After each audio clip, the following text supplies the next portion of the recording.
All right. So you can't remember the last time you did absolutely nothing, just like purposely, and actually felt okay about it. Like maybe you weren't sick or forced into it by exhaustion. You just chose to stop and you didn't spend the whole time waiting for the guilt to show up. I want you to think about that for a second. This is different than like a nap that you crashed into because your body gave out, right? This isn't like a Sunday afternoon where you spent half of it present and like your phone was in your hand, mentally still running tomorrow's to-do list. Like it was actually stopping and being present. And good morning as you guys are all coming in. Okay. This is an actual full stop where you're not feeling like you have to earn this first. You weren't, and like we're paying for it after the fact. Like you felt guilty for resting. Have you guys ever felt that? If you're sitting right there trying to think of the last time that happened and you're coming up empty, you're exactly who this morning is for. That person who you feel like you can't lean into rest. So there's a chapter in Leviticus that's going to explain exactly why this can be so difficult for so many of us. And I want you to know that before we go into it, it's not because you're bad at rest. A lot of times it's because somewhere along the way you started holding on to something that was never actually yours to carry alone. So good morning as you all are coming in. Good morning, good morning. Quick question. I adjusted some of my audio settings and I think I may have kind of figured out like how to deal with the buzzing. Does it sound okay this morning? I had to adjust the sound on TikTok Studio natively and just bump it up. So curious if it sounds okay. I tested it, but I don't know how it sounds on your end. And thank you so much, Cindy. Okay, so you keep holding up this idea of rest being difficult because you're scared what happens the second you let go. Okay, so I want to ask you all a real question before we get started. Where is one area of your life where you kind of feel like, or you know that you're running yourself into the ground and you're not actually resting? It doesn't have to be work. I think that's more commonly where it tends to pop up, and it might be, but it could be the way that you're showing up for your kids, your marriage, your friendships, even your own body. Like where do you guys see that? Maybe one area where you're like, I think that God is asking me to lay this down a little bit. Thank you, Sandra. Yes. I told you, I was like, oh my gosh, I'm like really blonde. Really blonde. I'm getting used to it. It looks a little bit more so. I kind of half expected there to be a little bit more of like the bigger streaks of brown, but I like it. I like it. It doesn't help though that this lighting is making me look a little bit lighter too. I'm actually a little bit tanner in person, but it's fine. So, good morning as you all are coming in. What is one area of your life right now that maybe you feel like you're running yourself to the ground? Some examples I gave you are like it could be work. It could be you're pouring out so much for others. Where is that for you? Okay, so there's a chapter in the Bible where God actually tells an entire farming nation to stop working the ground for a full year, and he does that on purpose. He wants them to trust him with what happens next. Most of us, I don't think we've never once let ourselves believe that instruction actually applies for us too. There's a lot of us that feel like that. But like I could take a full year off and just trust in the Lord. That sounds foreign to us, right? Here's what I think is actually underneath this for a lot of us that feel that way. It's not that we don't want to rest. Like I think we genuinely do. And most of us aren't lazy, okay? I think that every single one of us has a faith in Christ. It's not that we don't trust God in general. Somewhere, I think deeper, without ever actually deciding it on purpose, you started carrying things as if it belongs fully to you, personally to you. Like it's our responsibility to hold everything up with no backup, no help, right? That's false burden. We've talked about that a lot before. It's the weight of ownership on something that you were only ever handed to steward. And you can't rest while you're carrying something that you believe would collapse the moment you set it down.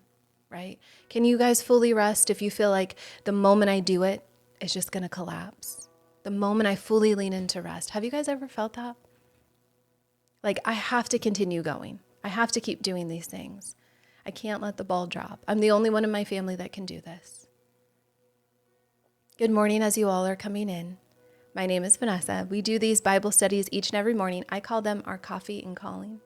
Thank you, Sandra. You're so sweet. I told you guys not to look at me. You can't look at me as you go as I'm on the live. You just have to listen. You guys already saw me anyway. I was so nervous to show you. This is like the blondest I've ever gone. My son, my 4-year-old, he keeps saying that I look like Elsa's sister, Anna, when she gets that like white streak in her hair. It's so cute. So if you all are new, we go verse by verse through scripture. I do it in plain language. I don't assume that you have any knowledge of scripture. I have no assumption that you've ever opened a Bible before. I try to relate it into our everyday. So I encourage you guys to comment questions as we go. I read every single one of them. Even when I can't respond to each one in the moment, I always try to get back to it. And there are replays available for you if you need to hop off early. And if you guys are on the replay, you guys can comment as well. This is obviously the live, but I know that sometimes when you guys are watching this, it'll be the replay. So if this is your first time being in this room, can you let us know? We want to welcome you in as we get started. We want to tell you good morning and welcome you in. So here's where we're headed this morning. We're going to stand next to a farmer who's told to walk away from his own harvest for an entire year and then figure out what to do, like what that would actually look like to take, what that would actually take to trust in the Lord fully. We're going to hear like a trumpet sound across an entire country on the same day, and then it's canceling every single debt at once, whether it had been paid off fully or not. How awesome would that be if once a year, all of our debts were paid, our slates were wiped clean? So we're going to sit with a lot of hard questions that people are afraid to ask out loud. Like if God commanded this and Israel never once did, why weren't they punished, right? We're going to sit with that idea as we kind of go through. He commanded it, but they didn't follow through with it. And what that actually tells you about how he deals with what we've missed. By the end of this morning, I pray that you know the difference between something that you're managing for God and something that you've been that you have been holding on to, that you've been carrying like it's yours to lose. Because there's that difference in there. That's a whole reason why so many of us can't fully lean into rest. So we're going to get started here in the study. Before we do, I always encourage us to pray before the study. And I invite you to put in your prayer request. It could be one word, whatever that looks like for you. And then can you guys actually hear my music? Sometimes I think this initial song is kind of quiet. And I feel like it's a little low. So I'm going to invite you guys to put in your prayer request. We'll pray in and then we'll start this study. Okay. I always invite you all to find another person in the chat just to pray over them. You don't have to tell them that you're praying over them, but I just invite you to find one person and see what they put in the chat and pray over them in that way. So, Heavenly Father, thank you for this morning. Thank you for allowing us to gather. Please fill us with wisdom and understanding of your word this morning, not just information, but let it hit the parts of us that need to hear you most. Let it take hold of us and transform us. Let us see more of who you are so we can walk in alignment with your will. Thank you for being the God that sees every part of our lives, everything that we're navigating, all the comments that we put here. Father, we know that you know them so intimately. I pray that today lift someone up. I pray that we can find community and strength in one another. Thank you for bringing us together today to gather. I pray that you fill me with wisdom and discernment to represent your word in the way that accurately speaks what you want us to hear today, what the Bible actually says. Thank you for giving us a space and filling the room. In Jesus' mighty name I pray. Amen. All right. So I'm going to take you guys back to where we were at. It feels like forever ago. Doesn't Monday feel like so long ago? Monday feels like forever ago. So we were in Leviticus 24 on Monday. And I'm going to give you guys a quick orientation if you're new to this series. So we started in Genesis. Okay. So all of the replays are available for you. And if you guys were not aware or you didn't check the email, I actually sent you the vault. It's live on my website now. The only thing that I'm still tweaking is I realized for some reason there's more episodes missing than what I originally thought. So I'm trying to track those down. And so there might be, I think there may be like maybe 6 or 7 that are missing. For sure, Genesis 1, 2, 4, 5 are missing. There's like Genesis 34, which I know I recorded. And then I think there might be just one other random one. So you guys, those are all available to you on my website. It looks like this. If you go to EdenandEmpire.com, it looks just like this, where there's a section that says Bible study. And then you select the path that says Bible study replays, which is option 1. And then there is the entire vault, and it looks like this. Oops, go away, please. It looks like this. Now, I do want to say that I need to add the oh my gosh, stay put. Sorry, give me one sec. I got to lock that down. It keeps wanting to, okay, so it looks like this. However, because when I originally loaded it, it was the thumbnails directly to YouTube and my page kept crashing because it was just too many on there. So now I have to manually go in and put cover images, and that'll take time. I'm not in a hurry to do that, but I will. And so just know that there's a button that you can select and it will take you right to the videos. But it's just a more organized page. So if you guys want the replays, you can sign up for all of those. Those will be sent out to you each and every day. They're available there. And then you can get the text reminders. For some reason, I feel like my text reminders are just sending at the most random times. So we'll get that figured out. But if you weren't in the studies at the very beginning, they're available for you. We started in Genesis, where we followed one family becoming a nation, and we watched that nation end up enslaved in Egypt. They were enslaved for 400 years. And then when they walked through Exodus, it was God rescuing his people through Moses. Then we watched the sea splitting and the wilderness. And once they reached Mount Sinai, God started handing down an entire way of life. Not just worship instructions. He gave them food and clothing and sickness. Or he didn't give them sickness. He gave them an entire way of handling money and food and clothing and land and how to treat one another. That's the book that we're in. We're in Leviticus right now. It's one of the most revealing books in the entire Bible because it shows exactly what God cares about when no one's watching. So before we go any further, I want to answer something that actually changes how you read this entire book. Because a few of you guys have asked a few versions of this. So in Exodus, God kept calling Moses up the mountain. He kept giving him real revelation. There was real distance between Moses and everyone else. But Leviticus opens differently. Leviticus chapter 1, verse 1, it says that the Lord called to Moses and spoke to him from the tabernacle of meeting. Not from the mountain, from the tent in the middle of the camp. And I want to explain why. So at the very end of Exodus, once the tabernacle was finished and set up, the glory of the Lord filled it so completely that Moses himself couldn't even enter. We see that in Exodus chapter 40, verses 34 through 35. God's presence relocated. It was off of the summit into the tent, into the center of where his people actually lived and slept, where they cooked dinner and spent time with their families. Leviticus actually never shows Moses climbing back up to that mountain during the book itself. When you see verses later, you'll see this tomorrow in Leviticus 26 and 27. It's going to say that these laws were given on Mount Sinai. That's using Mount Sinai as the name for the whole encampment at the base. not a literal return. God didn't call Israel up to him anymore. God moved into the middle of where they lived. That matters for everything that we're about to study today, okay? I'm bringing it back to the heart of what we're going to be looking at.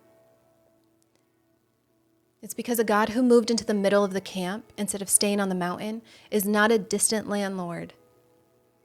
He's not a distant landlord handing down property law from far away. He is a God that is present in it. Okay? There's one more piece of it that sets it up for where we're going today. Why does God speak to Moses throughout all of this and not Aaron? Okay? Aaron, if you guys remember, is the high priest. He's ordained. He's the one who's actually being consecrated as high priest. So why not speak directly to him? Aaron's role and Moses' roles are two different jobs. Aaron actually gets to execute what gets revealed, but he's not the one receiving it. Moses is. Moses had already established back in Exodus as the one that God spoke directly to face, as a man speaks to his own friend. That's what it says in Exodus chapter 33, verse 11. So there's a history working against Aaron specifically, because God has that history with Moses, speaking directly to him. Okay. You'll notice a few chapters later, God does address Moses and Aaron together. Okay. So chapter 24, when we were in it, there are two things that look very unrelated at first.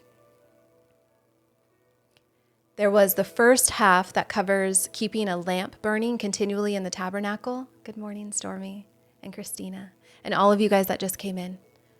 And baking 12 loaves of bread that stayed on display before the Lord, replaced them weekly. It was a lot of small, repeated, unglamorous maintenance that was happening in chapter 24. The second half of the story, though, a man ends up fighting in camp, and he says something against God's name as he's angry, right, in the heat of this fight. And the community had to figure out what to do. So God gave very specific instructions, and that man was put outside of the camp and he was stoned. Here's why those two halves actually connected and why it matters for where we're at today.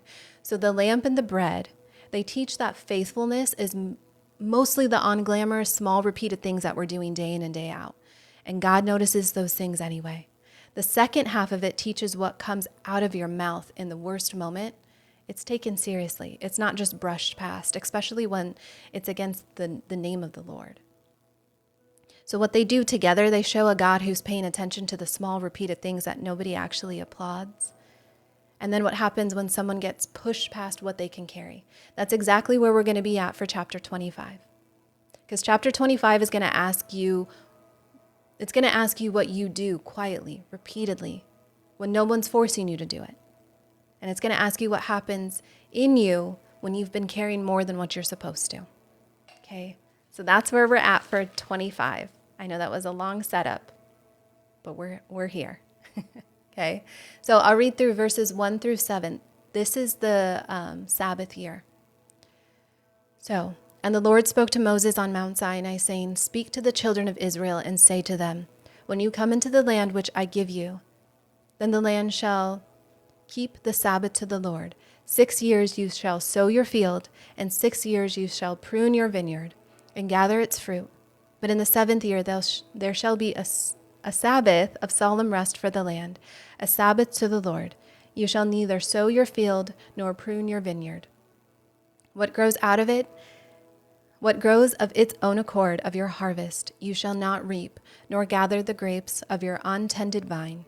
For it is a year of rest for the land, and the Sabbath produce of the land shall be food for you, for your male and female servants, your hired man, and the stranger who dwells with you, for your livestock and the beasts that are in your land, and all its produce shall be your food." Okay, so what we're seeing here, in the New King James Version of verse 4, it actually reads like this: "The land shall keep a Sabbath to the Lord."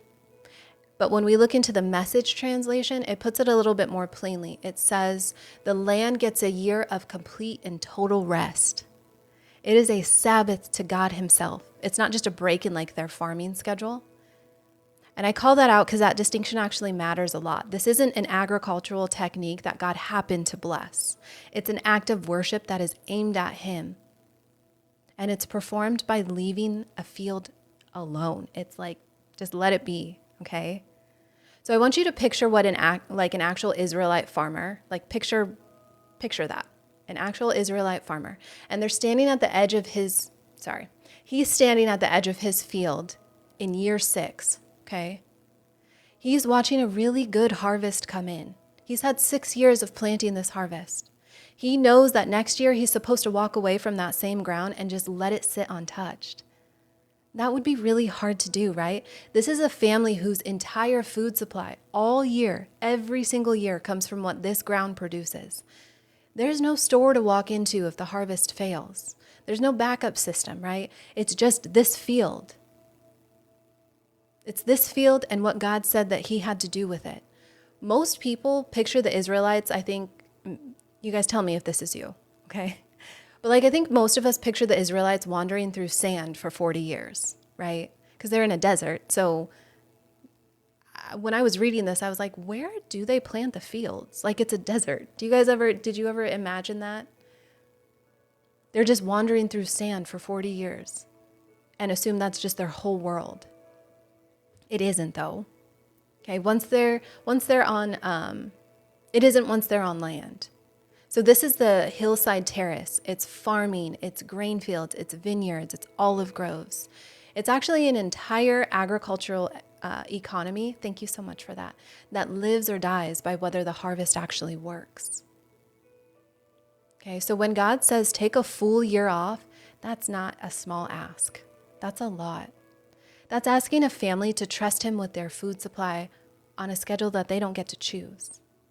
So I think the thing that a lot of us tend to miss, and it kind of changes what how you read this whole instruction. Continuous farming, it strips nutrients out of the soil. So a field that ends up being worked every single year without rest eventually produces less. Isn't that interesting? If you continually go and tend to your field, if you do it continuously, it strips those nutrients out of the soil. And so eventually what happens is that it doesn't produce as much, no matter how hard you work it. Okay? So then it talks about the follow year. Oh, she told us that? That's beautiful. So what ends up happening is that you have to take a follow year, meaning that you need to let the ground actually recover. So this law was doing two things at once. Okay, it was teaching Israel to trust God with provision, and it was actually behind the scenes teaching, it was quietly protecting the exact resource that their whole survival was dependent on. I think that's so incredible, right? It's incredible that they didn't know. I'm sure some of them didn't even know that. But God was doing something for their good, even when it didn't feel like it. Their obedience wasn't asking them to sacrifice their future. Their obedience was actually protecting it. He was actually protecting it. This is the same principle of the land's rest. It actually gets picked back up in 2 Chronicles chapter 36, in verse 21. It's where the scripture says that the land finally enjoyed her Sabbaths. Isn't that cute? It finally enjoyed her Sabbaths. It enjoyed its rest. That was during the 70 years of exile. We're going to come back to that later in this chapter, because it answers one of the biggest questions that people actually ask about this passage. So I want to know, before we get into another part of it, can you guys answer this for me, true or false? True or false? You actually believe that rest could produce something for you, not just cost you time. True or false? Do you believe that rest can actually produce something for you, not just cost you time? Yep, it's very true. Rest is productive. I say that all the time. Rest is productive. Now, I want to say this too, because we've talked about the Sabbath a lot. And I knew obviously that this section, this study was going to be heavily based on the Sabbath. I'm going to be taking it from a different angle. I kind of struggled with, how do I not just repeat everything that's already been said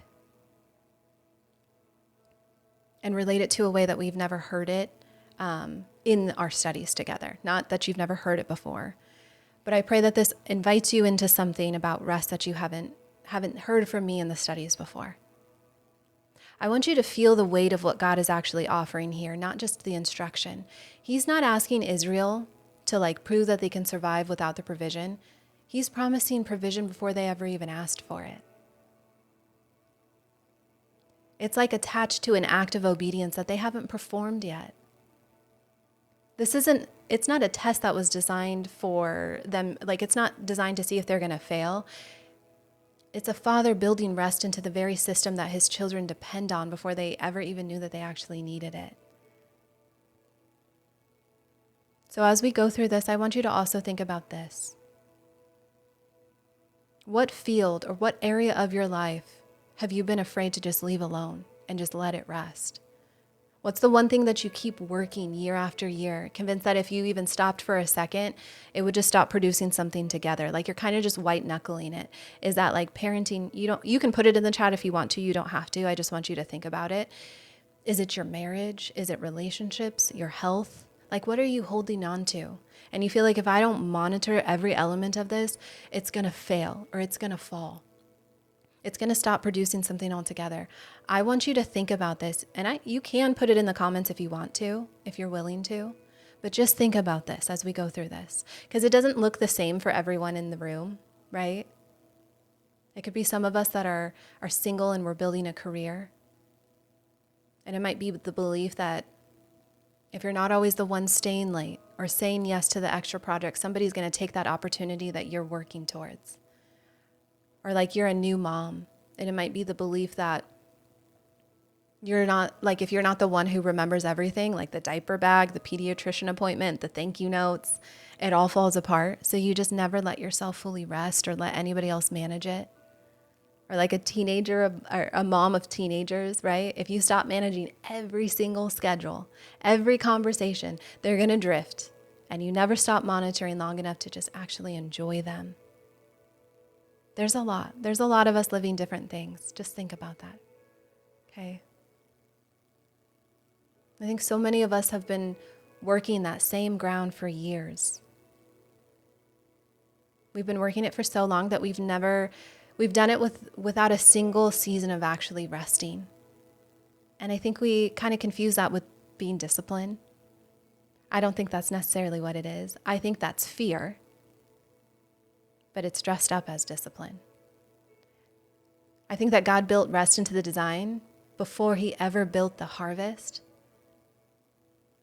And if you can't find a single season where you've let yourself just rest completely and trust him with that, with what happens next, I don't think that's proof of your work ethic. I think that's proof of what you actually believe about whether he'll come through without you pushing it. So some of us have decided that rest is for women whose lives are calmer than yours, right? You've told yourself that once the season is over, once the business stabilizes, or our kids are over, then I can actually lean into rest. But what this 7th year is actually telling us, what it's saying exactly in this passage, is that it wasn't offered to Israel once things calmed down. It was actually commanded in the middle of ongoing, demanding, unpredictable agricultural life.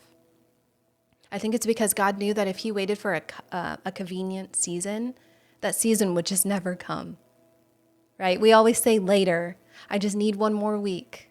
And then I just need one more week to get caught up. And then that one more week doesn't happen, right? There's going to always be a reason that it's not the right time. That's not a modern day problem. It's just a human one, right? Because if God is talking about this thousands of years before we ever existed, that shows us that that's just more of a human problem.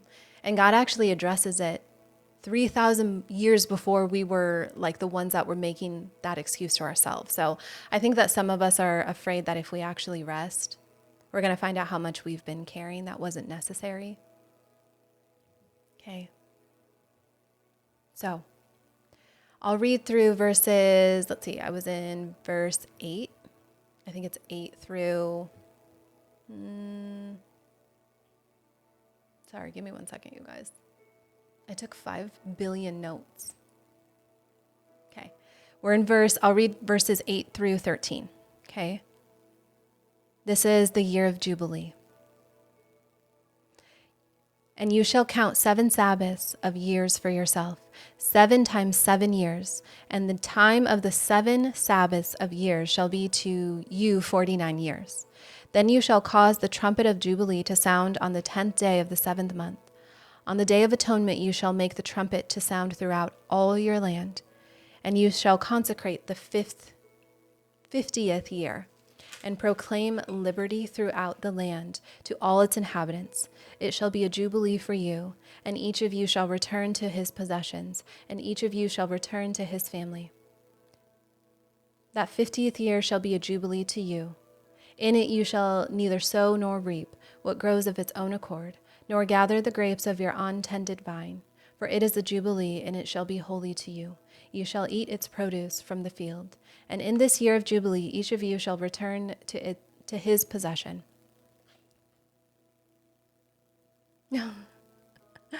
Teresa, I love that. So what's happening here is God actually adds another layer to it. He says, count 7 Sabbath years, 7 sets of 7, right? That's God's perfect number of completion, the number 7. That's 49 years. And then on the Day of Atonement in the 50th year, right? So the following year, that would be the 50th year, a trumpet sounds across the entire land. That trumpet announces the year of Jubilee. So that means that every unsettled debt gets released. Every person who sold themselves to service to survive, they go home free. Every single piece of land that was sold, it returns to the family that originally owned it. Okay? So the Hebrew word for this year is Yovel. That literally refers to the ram horn trumpet itself. So the year is actually named after the sound that it announces it.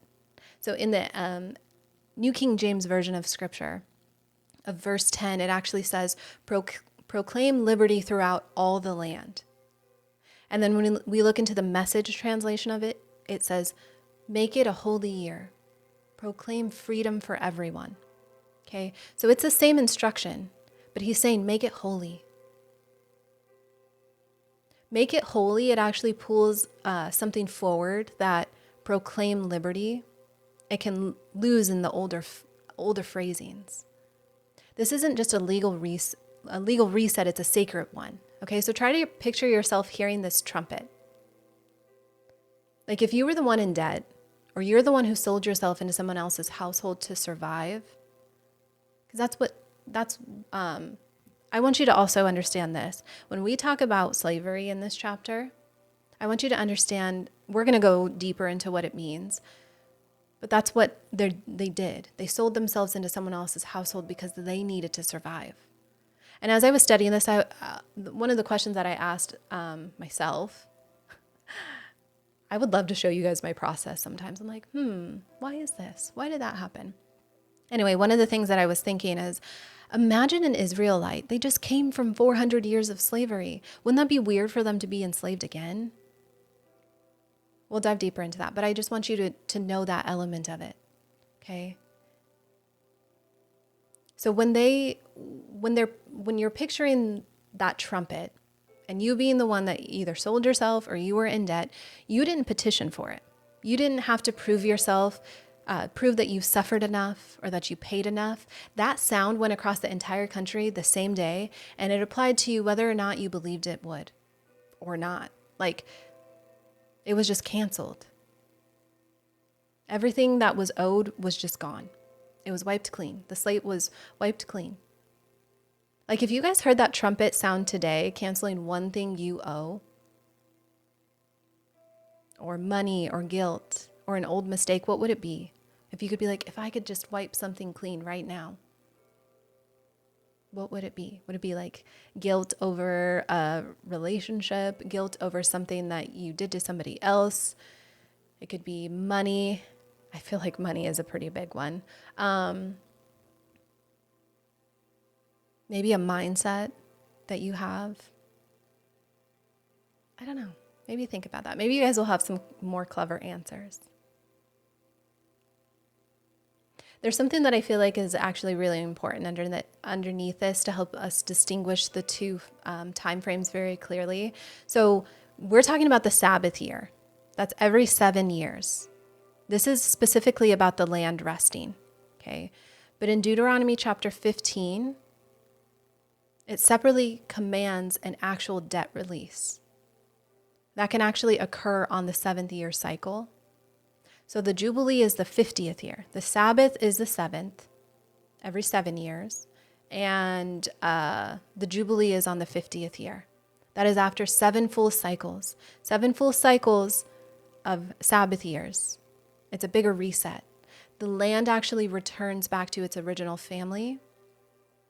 And then anyone who's in servitude, they go free. So there's a debt release every 7 years and a full land and servitude rest every 50. These are two different mechanisms. They're two different rhythms, but they work together. So what actually happened to a debt when it got canceled? Because I was thinking about this. I was like, well, what happens to the people? Like, just imagine you're a business owner or you are somebody that had somebody that was enslaved to you. Like, where does it go? So what happens is the creditor, they just simply absorb the loss. Wouldn't that be cool if our credit card companies or like our student loans, they just absorb the loss? That'd be amazing. I wish that was still a thing today. Medical bills, like just, it's been 50 years, like we're just going to take the loss. I would love that. That'd be nice. Because at a certain point, it's like, how are we able to ever fulfill that debt that we owe sometimes?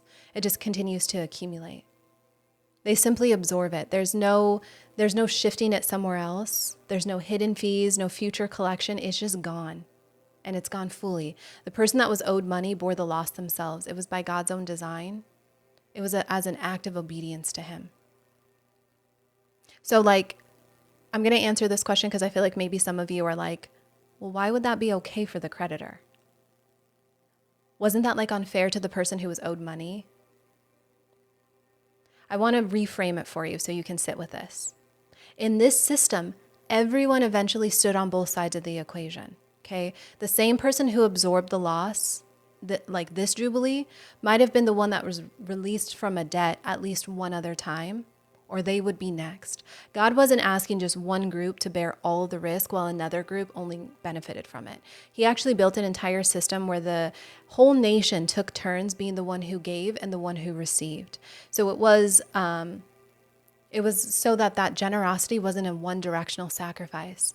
It was a shared rhythm where eventually everybody ended up needing themselves. So nobody in Israel was wealthy enough or stable enough to assume that they'd never be on the receiving end of that mercy someday.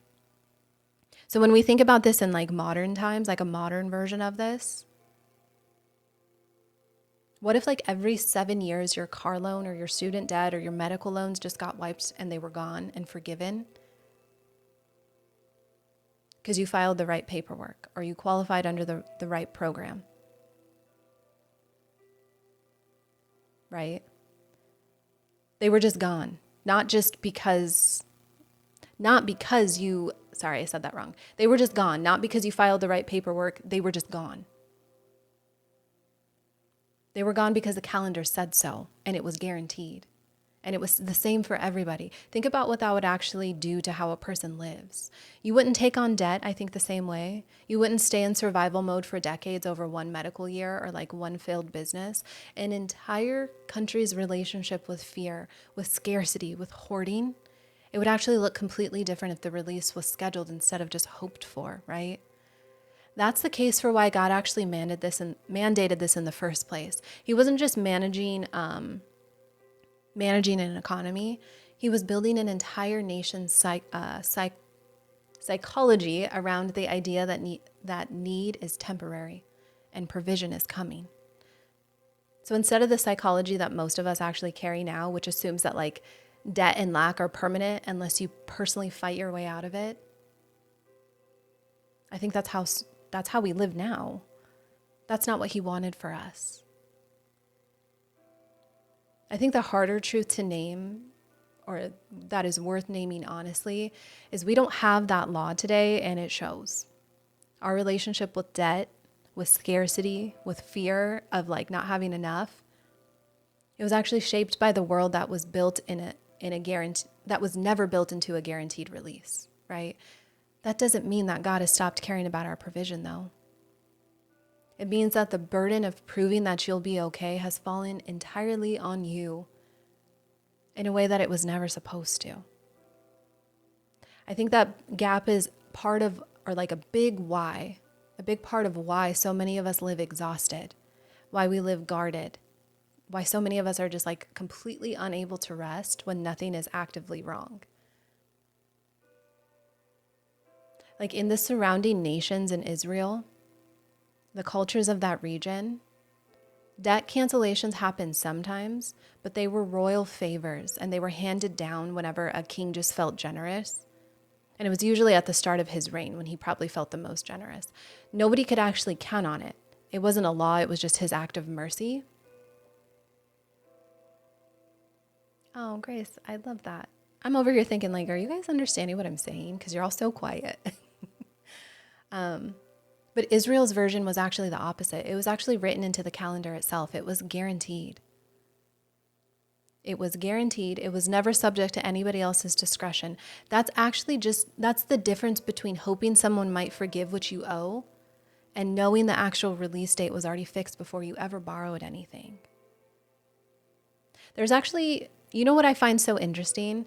There's actually no record anywhere in scripture that Israel ever actually carried this out. Not once. They didn't honor it. Isn't that so interesting? He mandated it, but there's nothing that shows that they actually did it. They never actually followed through with it. He said every 7 years you're going to rest, and every 50, the slate is wiped clean. They didn't do it. We don't do it today either. I know that's like, why is that okay? If God's presence was right there, why weren't they punished for ignoring it? Here's the most honest answer I could find, okay? They were punished. Not instantly, not individually, okay? But I want you to hold on to that. We're going to be coming back to this at the end of this section because I want to give it the full weight that it deserves, okay? I want to connect this straight to what a lot of us wrote earlier. Remember I asked you guys, I can't rest now because if I stop X, Y, Z, it's going to fall apart. Some of you guys put stuff in the comments. Some of you are like half asleep today. I asked you guys, what is the thing that if you where you feel in your life, if you were to stop, where does it feel like it would fall apart if you stopped managing it so much? Lily, it's good to see you. I don't know if she's still on, but I saw her name pop up. Can you guys tell Lily good morning, that we are praying over her and we miss her? Can you guys do that for me? If we were here in person, I feel like I would just come around all of you and give you a big hug. But some of you guys, I know that you needed a little extra. So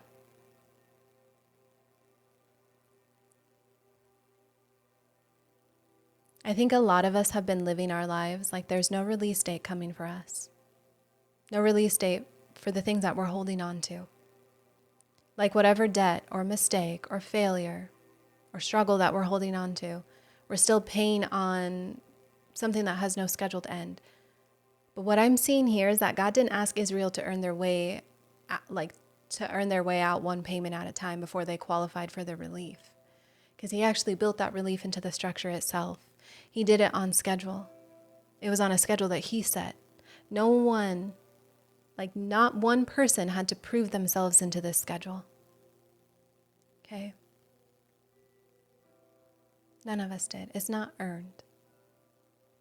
It's not earned. I think it shows up differently depending on where we're at in the seasons of our lives, right? If we're newly married, sometimes we might still be punishing ourselves for who we were before the relationship, and we bring in a guilt into our marriage that we were never asked to carry. Like, I came into this marriage and I just have massive amounts of debt. How can I do that? Or if you're a mom who lost her patience yesterday, it might be you might be replaying that moment all day long instead of receiving a reset, like resetting your morning in a different way. Or some of us are building businesses or rebuilding them after a really hard year. And I think some of us, we might be treating every decision through the lens of the mistake that cost us the last time instead of just giving ourselves a clean slate.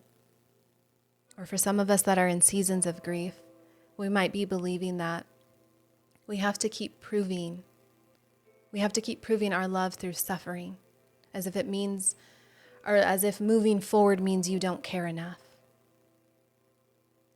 It could be a different decade, different circumstances, but it's the same instinct, right? Keeping an account open that was already closed. Some of us are still making payments on something that God settled a really long time ago. We're still trying to earn it. We're still trying to hold our way to it. You keep that account open because closing it feels irresponsible to you. Like you'd be letting yourself off too easy. That's not humility. That's actually refusing a release that was never yours to refuse. Like that date was already set. You don't get to overrule it by staying in debt longer than what God required. I think that some of us have pretty quietly made peace with a permanent sense of owing, right? Because it's familiar, and familiar feels a lot safer than freedom, like a freedom that we're not sure kind of like how to hold on to. But I want you to think about it. If you've never lived in a season without a constant background feeling of, I owe something, freedom can actually feel very disorienting at first. Okay? Not relieving. It feels very disorienting. I want you to expect that. It feels very foreign to you. The absence of what you've been carrying might feel strange before it feels good. That is not evidence that the release is not real. That's not evidence that to me, that's evidence that you're just not used to carrying it in that way. Some of us are keeping that debt open on somebody else's behalf, not just your own. It could be a parent who never apologized to you. Maybe it's a friend who hurt you and they never made it right. And you decided until they pay what they owe, you'll hold that account open as proof of what actually happened mattered. But I want you to consider this. Holding that account open isn't punishing them nearly as much as it is keeping you tethered to something that God already has jurisdiction over. Okay? He's not asking you to pretend that it didn't happen. He's asking you whether you trust him enough to be the one who settles what you can't collect on your own. I think that for some of us, that debt that you're still paying is towards God himself. And for some of us, what we've done is we've decided that grace applies to other people's mistakes, but yours actually requires a little bit more proof that before you actually feel like you're allowed to feel forgiven. But I want to say this very plainly, okay? There's no extra ledger for you. This trumpet that God sounded for the entire nation of Israel, it sounded over the whole land. It sounded over theirs, and it's sounding over your specific failures or debts or thoughts or whatever it is that you're holding on to. So you're not the one exception to the release. Okay? But I want to fast forward roughly 900 years past this chapter. Okay? So if you have never studied this part of the Bible before, I'm going to give you a quick version of what you need to know. So after Israel eventually splits into two kingdoms, the southern kingdom, Judah spent generations drifting from what God commanded. They were worshiping other gods, okay? They were ignoring the prophets that God kept sending warning. They were ignoring the prophets that God kept sending to warn them. And yes, ignoring the Sabbath years and the Jubilee that we've spent studying all morning, okay? But eventually, the nation of Babylon invaded and they destroyed Jerusalem and the temple. Okay. And they carried the people off into exile into a foreign land for 70 years. So this isn't just a historical footnote in here. It was the most devastating thing that had happened to God's people since Egypt, since losing their land, their temple, their home, everything in Leviticus 25, everything that we just spent, or that Leviticus 25 spends an entire chapter promising would stay secure. Generation after generation had skipped the Sabbath years. Okay, so remember when I told you, like, how did they do that and they didn't get in trouble? Eventually it caught up to them.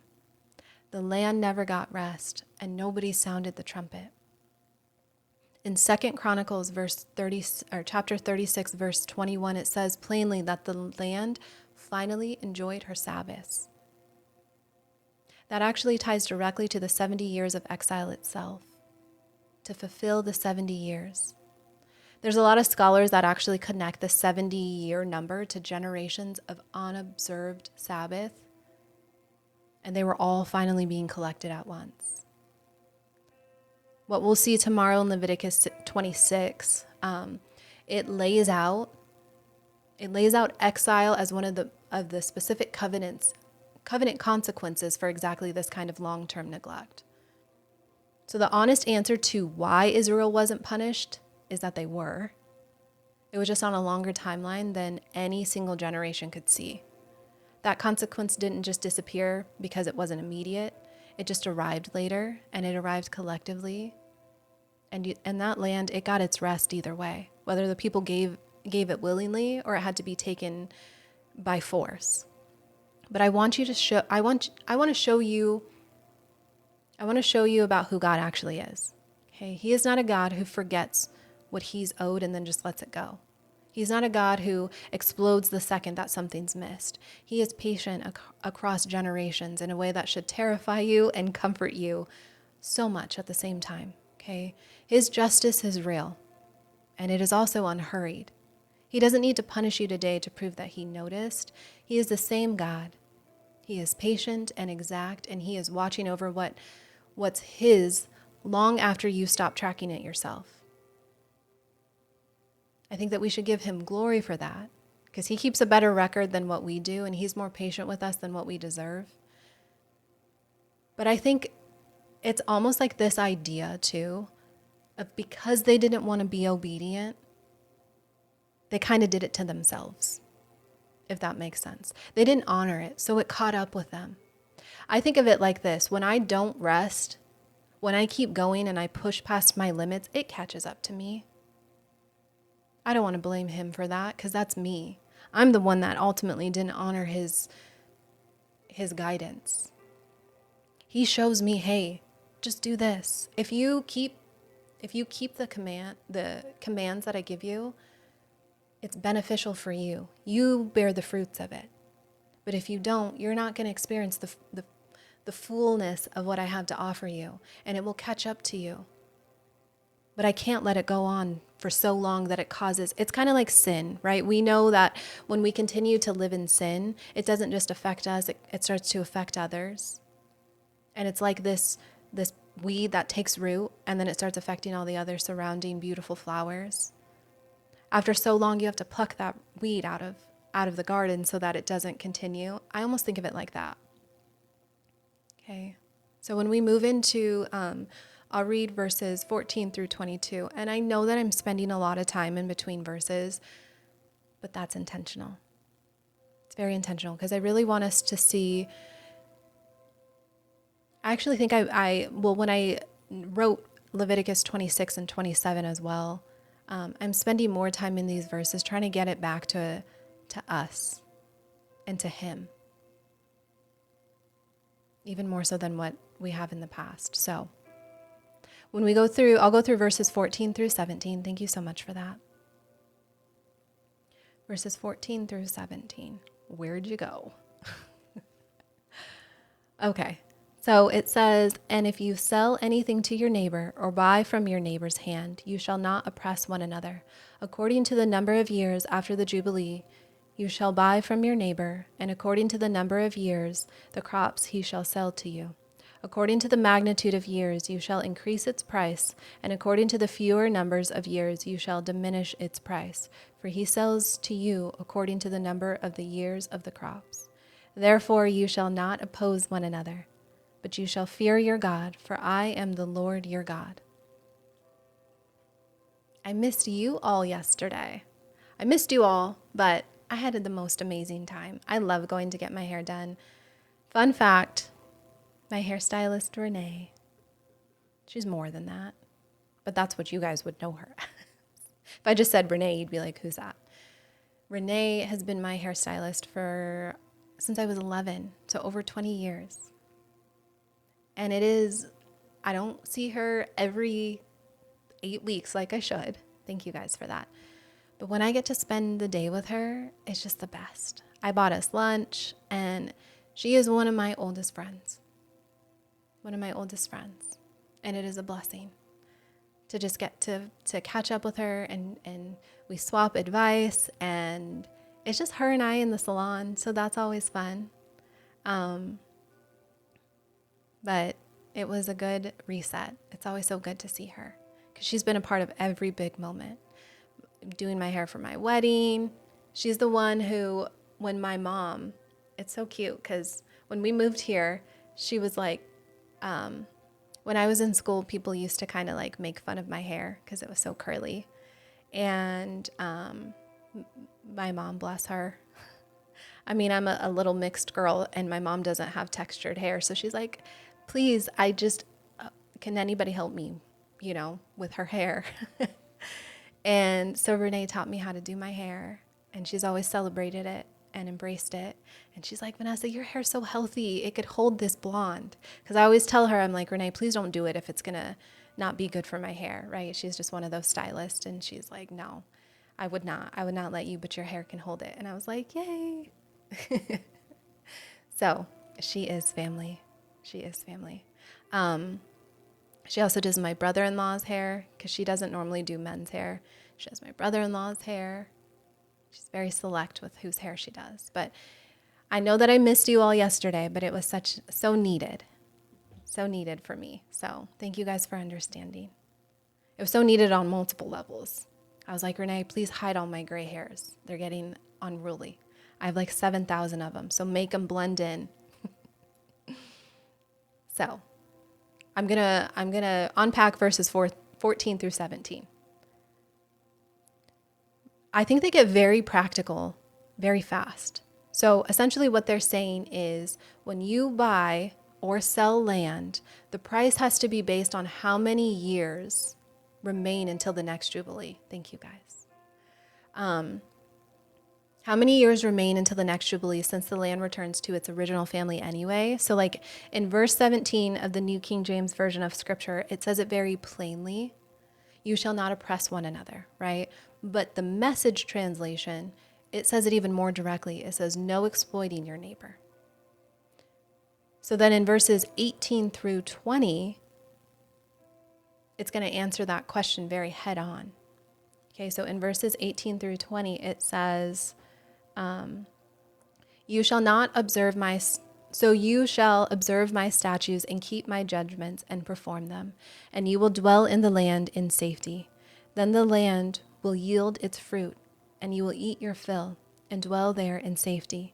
And if you say, what shall we eat in the 7th year, since we shall not sow nor gather in our produce? Then I will command my blessing on you in the 6th year, and it will bring forth produce enough for 3 years. And you shall sow in the 8th year and eat old produce until the 9th year, until its produce comes in, and you shall eat of the old harvest. This one answers it very head on. If we don't plant in the 7th year, what do we eat, right? God says, you know what? I understand that fear. It's a very real fear. But I will command a blessing in the 6th year, enough for 3 years. Enough for 3 years so then they can plant again in the 8th year and still eat while that new crop grows. But I want you to think about the fear underneath this question, okay? Because this is not an abstract anxiety that they have. This is a farming family looking at their only food source and being told to stop working it. It's like me telling you to stop going to work for a whole year. Don't do any work for a whole year. Are you going to trust that your bills are going to be paid, that there's going to be food on the table? Without a backup plan, no storage system, nothing but a promise, right? That fear shows up in the body before it ever shows up in the words, right? It shows up as anxiety. You're like, God, I love you, but I don't think I can do that. So here's a fact worth knowing, okay? God didn't promise enough for 1 year to cover the year of rest. He promised enough for 3. He was covering the rest of the year. And then the following year, while the new crop grew its harvest to size, okay? His provision wasn't just the bare minimum required to survive. It came with margin built in. Where have we seen that elsewhere in Scripture? Not only does he say it, but he does it. He shows it to us. He shows it to us with the loaves of bread, right? When he turns the loaves and the fish and they feed the 5,000. Yep, we see it in the book of Job. Where he takes everything that Job lost and does he double it or triple it? He doubles it, at least. He says, I will bless you times 1,000, 10 times, tenfold. He says tenfold. We see it when he turns the water into wine. He doesn't just provide what's given to just supply the wedding. He gives them an abundance. And he's showing us that here. If they follow his mandate, if they follow his instruction, his provision will not just be the bare minimum. He's going to bless them more than what they need. How many of you have experienced that in your lives? I have. When I just release the thing that I'm trying to hold on to, he takes it and he multiplies it in ways that I could never have. It may not happen immediately. Like, he's not a genie that I wish, I rub the bottle and then I make a wish and he blesses it and blesses it abundantly. It happens on his schedule and if it's in accordance to his will. But if he's asking me to surrender it, that means that he has something in store for it that I never could. That he's not just going to make me release something and then nothing happened with it. I mean, there are elements of it too. Like, even as I say that, there have been times where he's like, just trust me. It's not always going to turn out how you think, but I have something better in store for you. So I'm going to ask you guys this question, A, B, or C, because I'm going to wake you back up. What's harder for you guys to trust God with right now? Is it A, your finances? Is it B, your time? Or is it C, your body? Now, when I say your body, I want you to, there are probably things going on physically that sometimes you haven't surrendered to him. So A, your finances, B, your time, or C, your body. Mine is A. Mine is A 100%. I won't deny that. D, all of the above. You guys always give a separate, I should have a other. Like if it were a multiple choice thing on the test. You always write in your own answer. I love it. I want to connect this straight to what a lot of us actually do instead of resting. Okay. When you're afraid there won't be enough, you don't take a year off. And if you guys have, please let me know your secret on how to surrender fully to just take a year off. I have met people that are like, you know what? I took it off and I just followed him.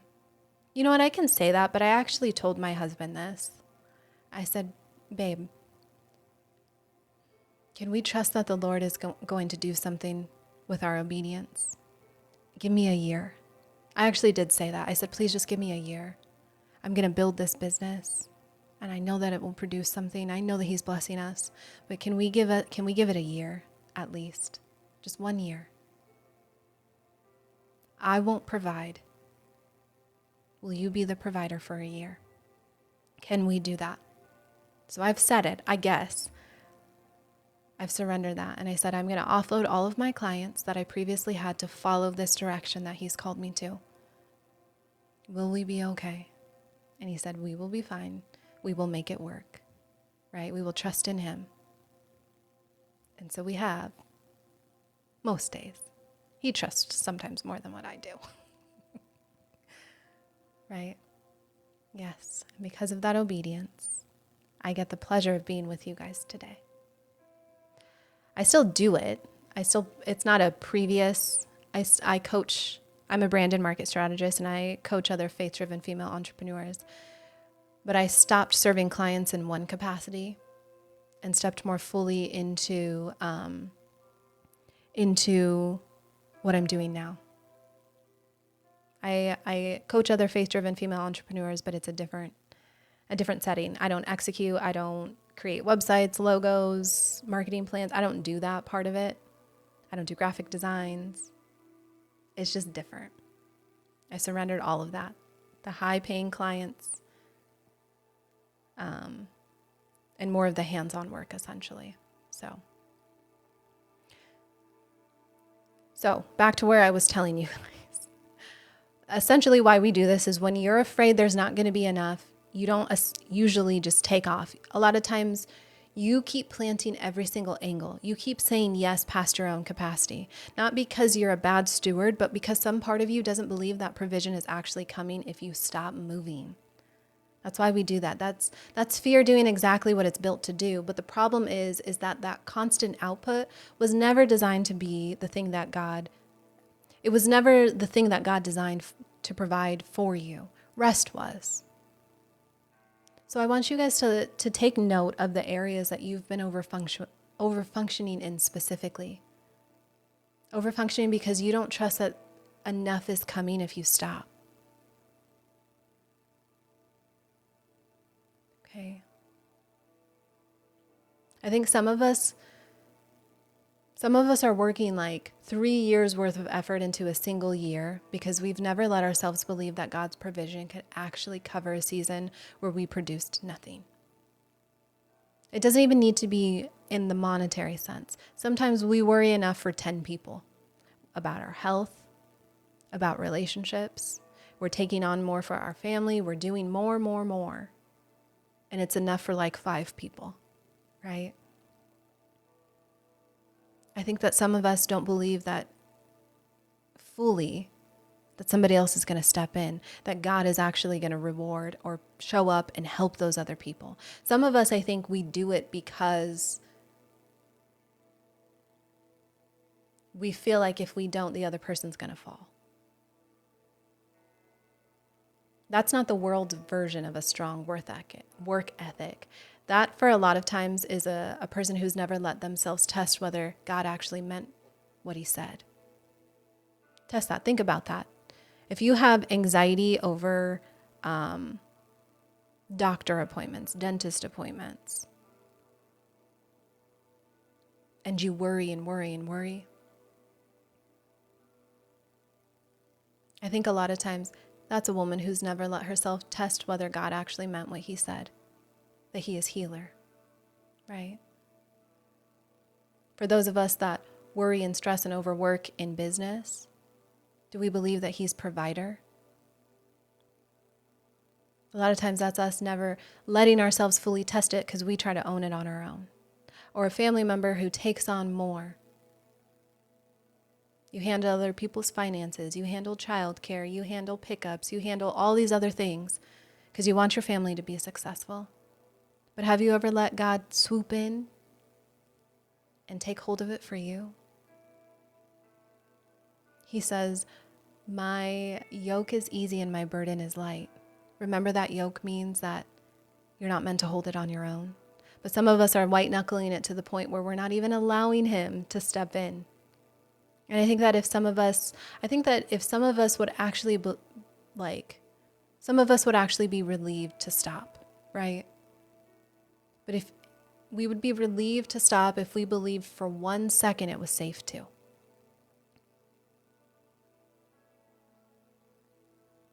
I think for some of us that feel like that, that's worth sitting with because it means that the exhaustion wasn't actually the problem. It's the fear underneath it that is. You're not tired because you don't know how to rest. You're tired because you never trusted the provision enough to try it. And I think that some of us have learned this pattern very honestly, not out of just nowhere, right? Maybe we grew up watching someone who never stopped.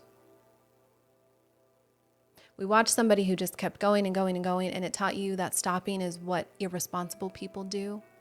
Or maybe in an earlier season of your life, it genuinely did fall apart when you weren't the one holding on to it. And what happened is that you never let yourself separate that one experience from every single situation since. I'm not asking you to pretend that history doesn't exist or pretend it away. I'm asking you to consider what the God who promised 3 years of provision for 1 year of obedience is actually asking you to. He's not asking you to relive that same collapse. I believe what he's doing is he's asking you to test him in a specific current season, not to prove your past fear was wrong. I think he wants you to find out what he actually does with your trust today. And don't just put that into just business. It isn't just about business or a bank account at all. It's about your body to keep pushing through exhaustion, through pain, through seasons that you know that you need to slow down in, because rest was never once felt like it was allowed to apply to you specifically. But I want you to hear this part of it. This same God who commanded an entire nation's economy to pause, he is not less concerned with your body than what he was with their soil. Okay? So for those of you that are just coming in, we're in Leviticus 25 right now. For some of us, a lot of us are naming real things in the comments about what we can't stop producing, like what we can't just surrender at God's feet. I invite you guys to stay with me because we're gonna get to the verse that names ownership very directly, and I feel like it's gonna answer a lot of what's coming up right now. So I'm gonna read through verses 23 through 28. The land shall not be sold permanently, for the land is mine. For you are strangers and sojourners with me. And in all the land of your possession you shall grant redemption of the land. If one of your brethren becomes poor and has sold some of his possession, and if his redeeming relative comes to redeem it, then he may redeem what his brother sold. Or if he may redeem what his brother sold, or if the man has no redemption to it, but he himself becomes able to redeem it, then let him count the years since its sale, and restore the remainder to the man whom sold it, that he may return to his possession. But if he is not able to have it restored to himself, then what was sold shall remain in the hand of him who bought it until the year of Jubilee, and in the Jubilee it shall be released, and he shall return to his possession. So, what's happening essentially here, when I want to focus on verse 23, okay? Verse 23 says, the land shall not be permanently sold, for the land is mine, says the Lord, for you are strangers and sojourners with me. In the Message translation, it says it like this: the land is mine, and you are just tenant farmers that are working for me. Even after the generations that lived there, ownership was never actually theirs. They were tenants by his grace. Okay, we are in Leviticus 25, and I just read verses 23 through 28.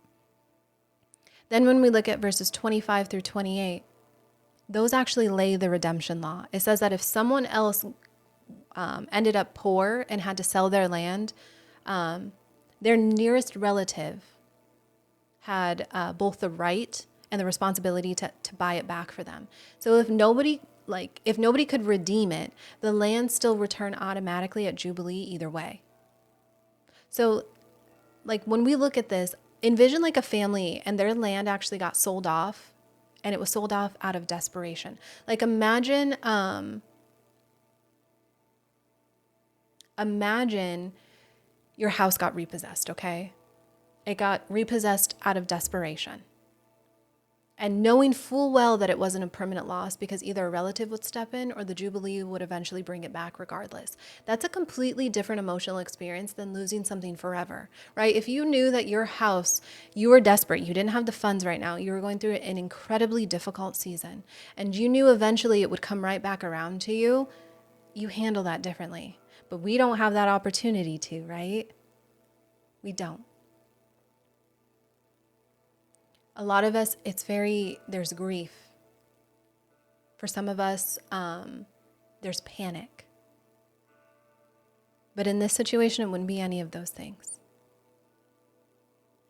It's actually staying in that family day to day for a minute. I want you to imagine the father that's walking the boundary line of what used to be his field. And it's now being worked by somebody else's hands. And instead of that walk being soaked in shame, it kind of carries this same strange sense of like peace.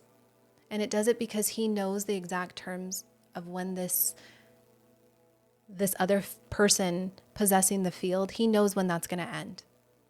He can tell his children that it's not gone. It's just held for right now. That's so different than what we live in right now.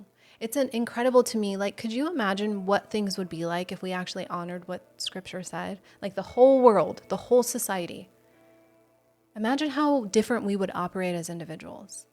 Like he could watch another family harvest what used to be his, and he would feel it without the bitterness that actually comes from the permanent loss. Okay? He would be able to watch it so differently. I think it's because permanent was never actually on the table in that way. But when we compare it to how loss actually feels for us now, when something is taken, there's no promise of return, right? There's no promise of return. Grief kind of turns into something harder over time. A lot of times it turns into resentment, to hopelessness, sometimes anger. This family, they didn't have to carry that. The law itself protected their hope. I think the part that's actually one of the more important pieces, I want to really slow down on this one. Imagine if this had been lived out as it is today. Okay? Generation after generation, exactly as God designed it. No family in Israel could have stayed poor forever. No family could have accumulated so much land that everybody else became permanently dependent on them. Every single 50 years, the entire nation's wealth and their land reset closer to just like an even. It wasn't by force or rebellion, but by obedience. And then you multiply that across generations, you'd have a society with no permanent underclass, no generational poverty passed down like an inheritance. No family who could say, we've been struggling since our great-grandfather's day, and we'll be struggling until our great-grandchildren's, right? That's what obedience to this chapter could have actually produced. It could have been sustained across nation. It could have been over like hundreds of years. God didn't just offer relief to individuals. He offered a different kind of society. And the fact that it is never fully lived out, I think it's one of the quieter tragedies of the whole Old Testament. The fact that we could have had things so differently if we would have just obeyed. And I give them grace because I'm like that today too. I don't obey. I don't follow every single commandment. Rest and Sabbath and not working and holding things and like resetting and all of those things, I don't honor them perfectly. So I can understand why some of those things can be really hard, especially with the trust and trusting that He'll provide. So nowadays, we have that. We have the fullness of the Bible.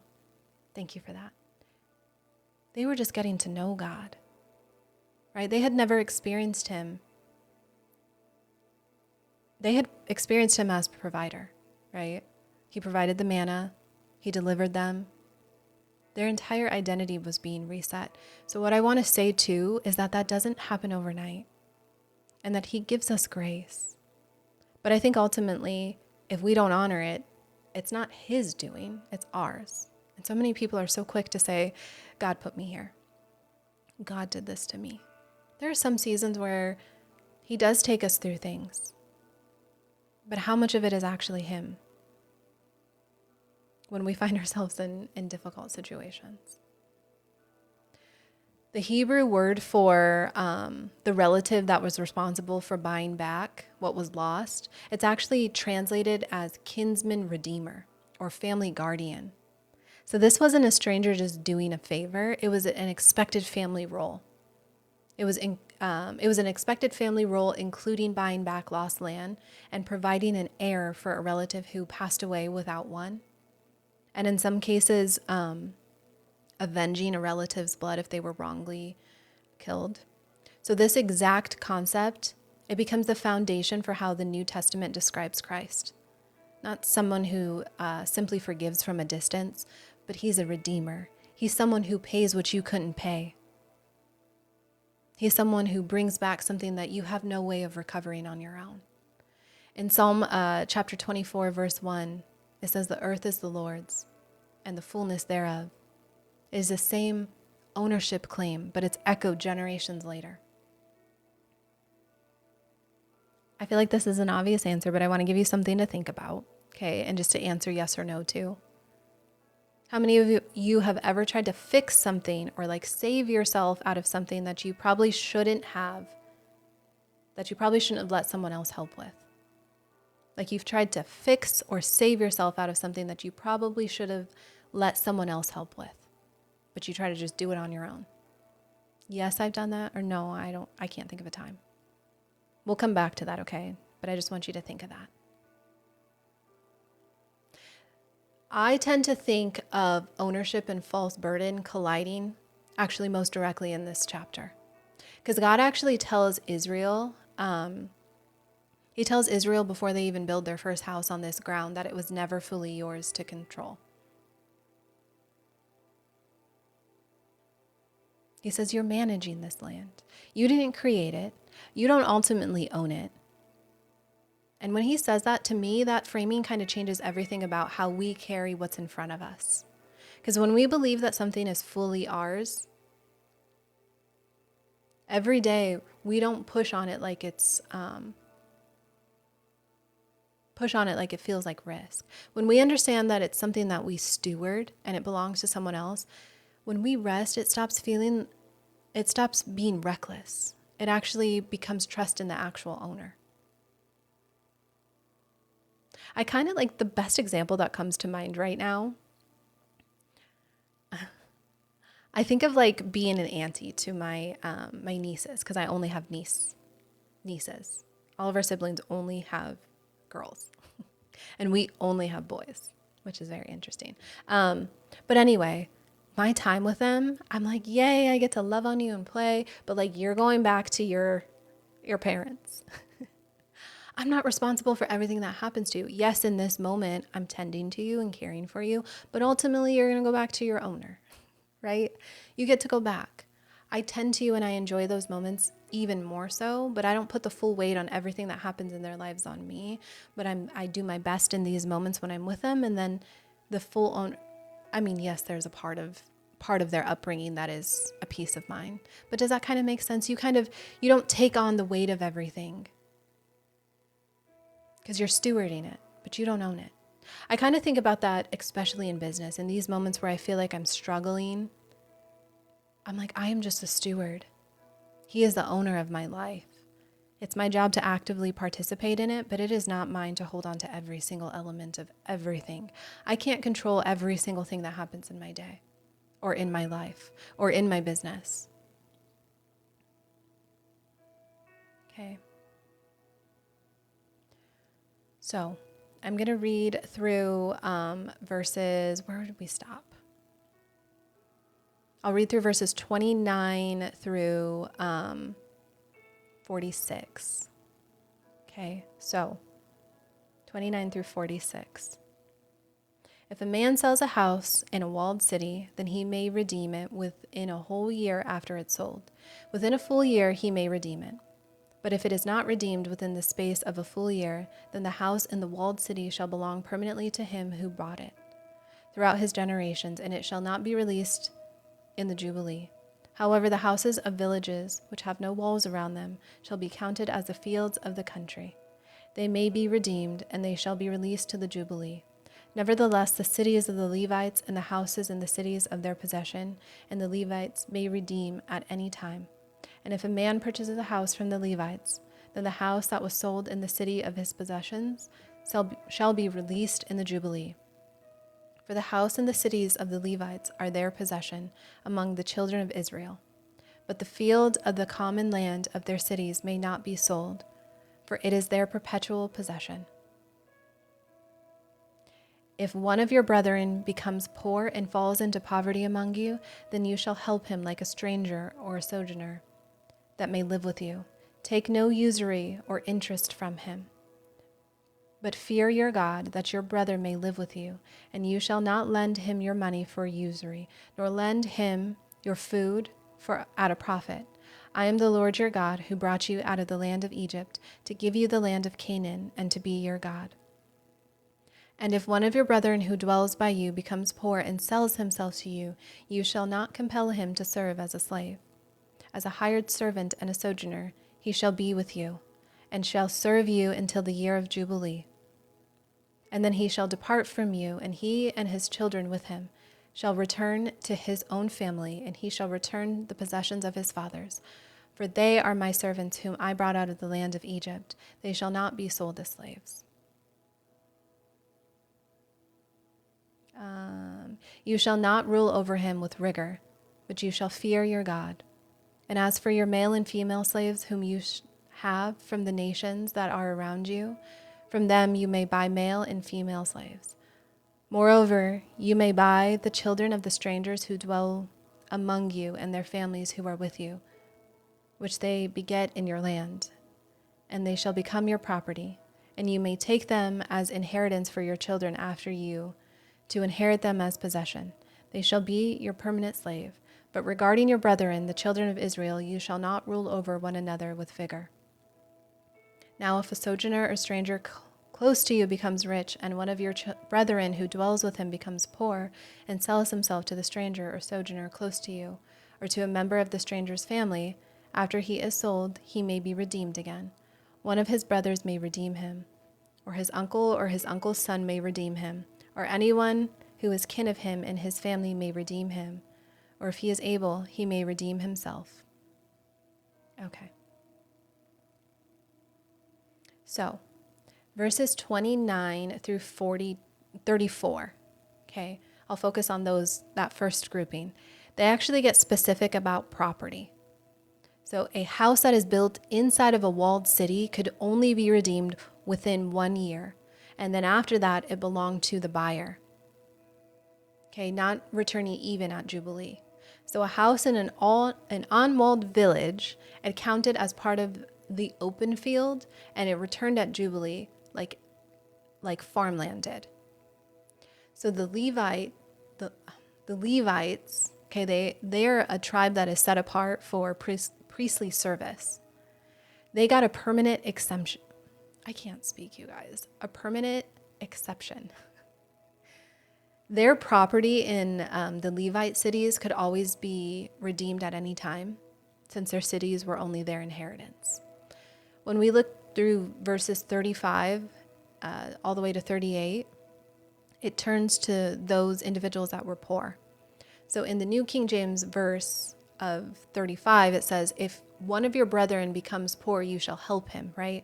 But in the Message translation, it says, if your brother becomes destitute and cannot support himself, help him. Even if he's a foreigner or a stranger, help him. Okay. And then verse 36, it says, charging him interest is treated as a sin, not just poor judgment. It's a sin. Don't charge him interest for helping him. Then in verses 39 through 46, it addresses servitude very directly. It says, if a fellow Israelite becomes so poor that they sold themselves into service, God says, don't treat him as a slave, but as a hired servant. And then he's released at Jubilee. So verse 43, it says, you shall not rule over him with rigor, but you shall fear your God. Verses 44 through 46, what they do is they permit acquiring servants from surrounding nations. This is a different category with a different treatment, but essentially what you're doing is picturing the difference between these categories kind of on the ground, okay? It's a walled city house. When it was sold, it was closer to commerce. It was like tied to trade and business. A village house was tied to a farmland that a family actually lived off of.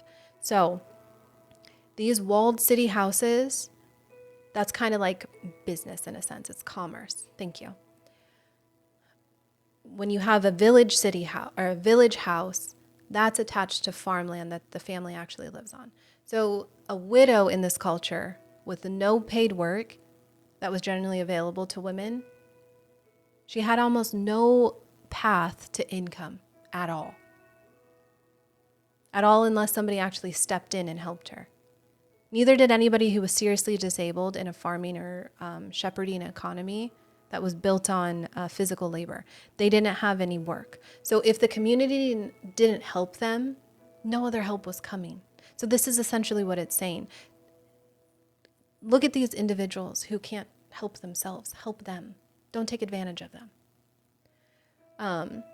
When we look into Leviticus, like back to chapter 19, verses 9 and 10, and then in verses 23 through 22, as well as Deuteronomy chapter 24, verses 19 through 21, they are all pouring this same direction. Permanent poverty was never supposed to exist in Israel. The whole system that God designed, and the land and the redemption and the Jubilee and the interest-free help, it was designed so nobody stayed stuck forever.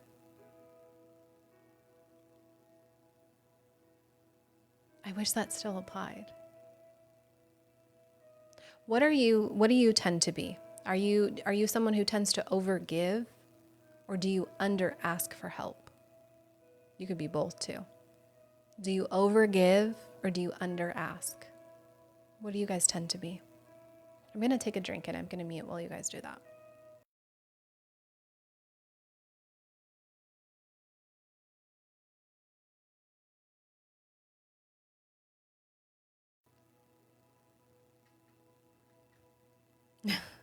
No more ASMR, you guys. I want to be honest about the servitude section. Okay, because it actually deserves real weight, not just a quick pass. So remember how I told you all, like, okay, but how can they be placed into servitude? Wouldn't that be really hard on them after they've spent over 400 years in that place? So forced labor, right? The slavery across the surrounding cultures and eras of that region, that was normal. It was actually deeply embedded into their economic reality, okay? God's law, it did not invent that system. It actually stepped into this world where it already existed everywhere. That was just a part of their culture. Like, that was a part of the world at that time. It existed everywhere, and it was regulated in so many ways that were genuinely different than the cultures around Israel. So these Hebrew servants specifically had protections almost nowhere else, like that wasn't offered anywhere else. They participated in religious festivals, and they rested on the Sabbath with everybody else in the household. They could not be treated with casual cruelty, and they had a guaranteed release date that no other system in the world provided. Scripture never once calls slavery good. It is never called God's design. So there's a lot of, I've done debates, and there's a lot of people who use that as the, well, why did God allow for slavery? Why did God allow for these things to happen? He liked it. He designed it. He didn't. He didn't. There's an element of free will. That's what the world was doing at that time. He actually shows a way out of it. This servitude that you're seeing is not slavery. He actually put parameters on what it meant. It was meant to help those who were in need. Think about this. I want you guys to envision this.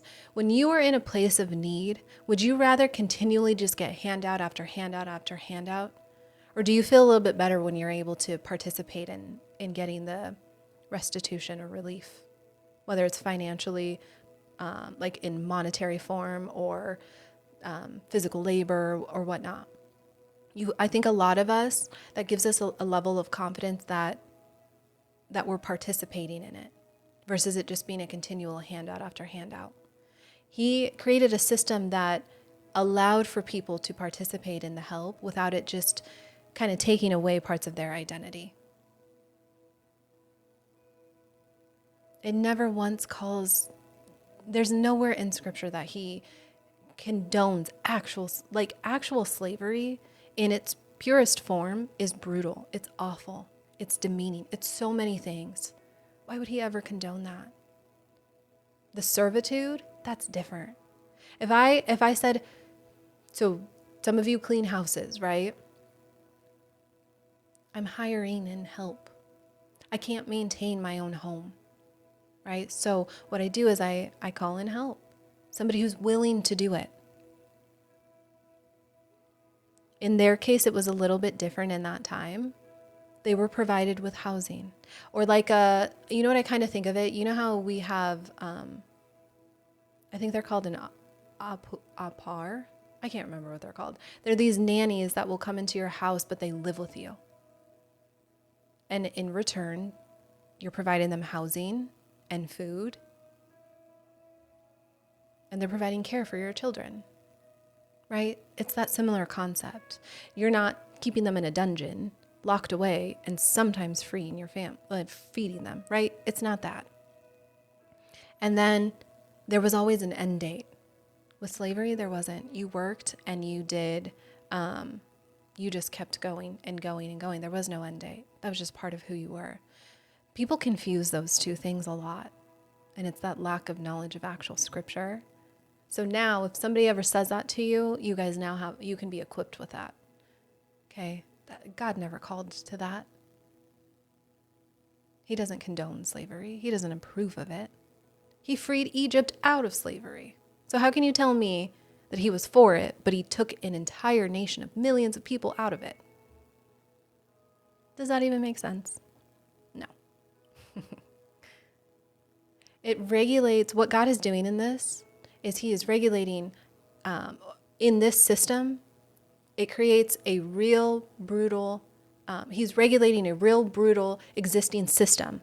Okay, that's just what existed in the world at this time. He's doing it in a way that consistently pushes towards more dignity and more freedom than anywhere else around in the surrounding nations. He freed them and he restored their identity and their dignity. Why would he do that if he condoned slavery? I want you to notice that this isn't incidental, okay? Israel had just come out of slavery in Egypt themselves. They knew exactly what it felt like to say no over to have no say over their body, have no say over their time. God's instruction over and over again is this: because you know what it felt like, do not repeat it to someone else. That's what he's doing in this section. When he's talking about if you're going to bring someone else, you know what it feels like to be in a position of need. You know what it feels like to be mistreated, to have no say over your time and your body. Do not do that to someone else. But I want to be honest with you all about something for a lot of us who are in this room. I think a lot of us live with this without ever naming it. Some of us give and we give and we give. A lot of us pass what our own family or our health or our business can actually absorb, and we call that generosity, right? Because I saw so many of us say that we overgive. We tend to overgive. We call that generosity when in reality it's the same fear driving it. If I give enough, I'll have proven that I deserve to be helped too. Have you guys ever felt that? If I keep giving and giving and giving, I'm earning my way into being helped. Maybe when I'm in a position of need because I've helped so much, maybe then they'll reciprocate it. I have to prove that I'm worthy enough to be helped. But I want you to look at what verse 35 says. It says, if your brother, someone within your actual reach, right? Not every need everywhere all at once, right? Obedience here is very specific. It's bounded. It's sustainable. It's not ensuring yourself. Like, essentially what it's saying is that you don't have to earn your way into that. Okay? I think that there's a lot of us that are more comfortable being the one who helps than the one who is helped. I think a lot of times it's because being helped, it feels like admitting that you couldn't carry it on your own. But God's instruction was never it was never a call to erase yourself, to disappear in helping other people. It was bounded on purpose. It was bounded in the exact way real obedience was supposed to be. I think so many of us, though, we learned really early that our value inside of the rooms that we were standing in, it was tied to how useful we could be, right? Maybe you were the responsible one in your family growing up, the one who kept the peace, the one who noticed what everybody else needed before they even asked. That's beautiful that you do this, right? But what happens is that it can quietly turn into a belief that you're only safe or only loved when you're giving something. If that's you, because that was me for a long time, I want you to hear this, okay? You were never meant to earn your place at the table by how much you provide for everyone else. You already have a seat there. Okay. I also think that some of us avoid receiving help because we don't trust the person offering it to actually follow through. So then what happens is that feels safer to just do it, like just do it ourselves, than to risk being let down. That's a real wound too. I don't want to minimize that. I've experienced that. But what I do want to do, I want to gently ask you this, okay? Is that protecting you or is it isolating you? Because God built an entire system in this chapter around people needing each other, and He did it on purpose. It was on purpose by design, not as a failure of independence. So if you're somebody who's made yourself the only reliable one in every single relationship that you are in, I'm going to tell you with all the care, that is not a strength, okay? That is a burden that you were never meant to hold by yourself. And for some of you, that is giving. That giving, it has become a way of avoiding your own need. So as long as you're the one that is meeting everyone else's needs, you never have to sit in the discomfort of admitting that you have a need as well. But I want you to consider that same God who commanded rest for the land, He also commanded help for the poor. And if you're allowed to be counted among the people that this chapter was written to protect, you are allowed that. It wasn't just written to protect it wasn't just written to the people that it was commanded to give. Okay. He didn't just write it to the Israelites back 3,000 years prior. He didn't just mandate it for the poor people who had no money. He mandated it for us. He writes a law. He writes a law in here that recognizes that we all have needs. Okay. So if you guys are just joining, we're covering a lot of ground right now in Leviticus 25. It is the land law. It is the poor and the servitude. What's underneath all of this is the same question that we kind of opened up with. I asked you all when you first came in, and this applies to all of you that are just joining now. What have you been carrying that was never fully yours to carry? Is it the financial burden? Is it the anxiety over your health? So many different things, right? So in verses 47 through 55, it's getting so dark in here. See how I changed colors? When I first started, it was really bright. I think my camera's adjusting, but now it's really dark and I can almost not see my Bible in here. So I'll read verses 47 through 55. Now, if a sojourner or stranger close to you becomes rich, and one of your brethren who dwells by him becomes poor and sells himself to the stranger or sojourner close to you, or to a member of the stranger's family, after he is sold, he may be redeemed again. After he is sold, he may be redeemed again. One of his brothers may redeem him, or his uncle's son may redeem him, or anyone who is near of kin to him and his family may redeem him. Or if he is able, he may redeem himself. Thus he shall reckon with him who bought him. The price of his release shall be according to the number of years from the year that he was sold to him until the year of Jubilee. It shall be according to the time of a hired servant for him. If there are still many years remaining, according to them, he shall repay the price of his redemption from the money with which he was bought. I feel like I need to go like this with my candle. I'm going to go old school because I can't see a single thing. And if there remaining but a few years until the year of Jubilee, then he shall reckon with him, and according to his years he shall repay him with the price of his redemption. He shall be with him as a yearly hired servant, and he shall not rule with vigor over him in your sight. And if he is not redeemed in these years, then he shall be released in the year of Jubilee, he and his children with him. For the children of Israel are servants to me. They are my servants whom I brought out of the land of Egypt. I am the Lord your God. I know it doesn't look dark. It's because my camera is adjusting to the lighting, which thank goodness.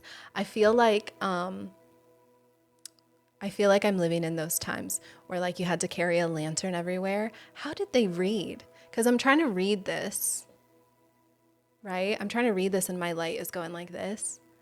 So it's hard to like fully see the words. I don't know how they did it. I wish you guys could actually see how dark it is in here though.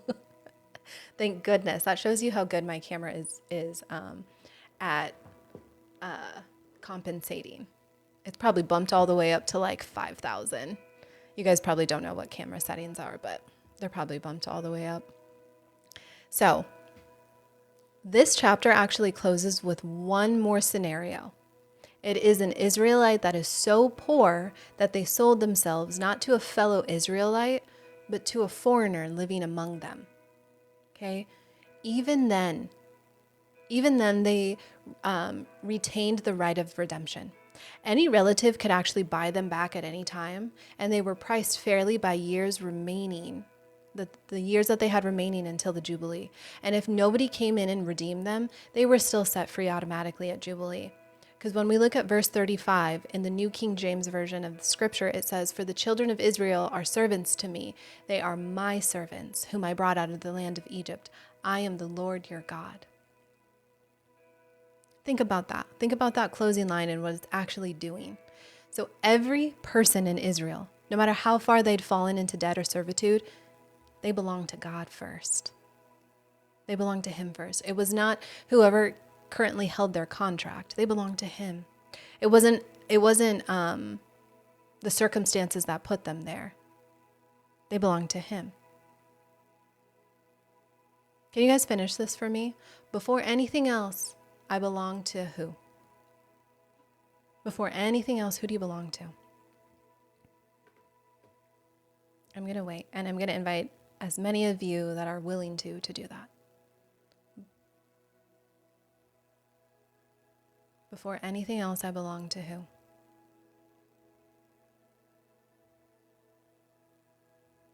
I just want to see what fills the room.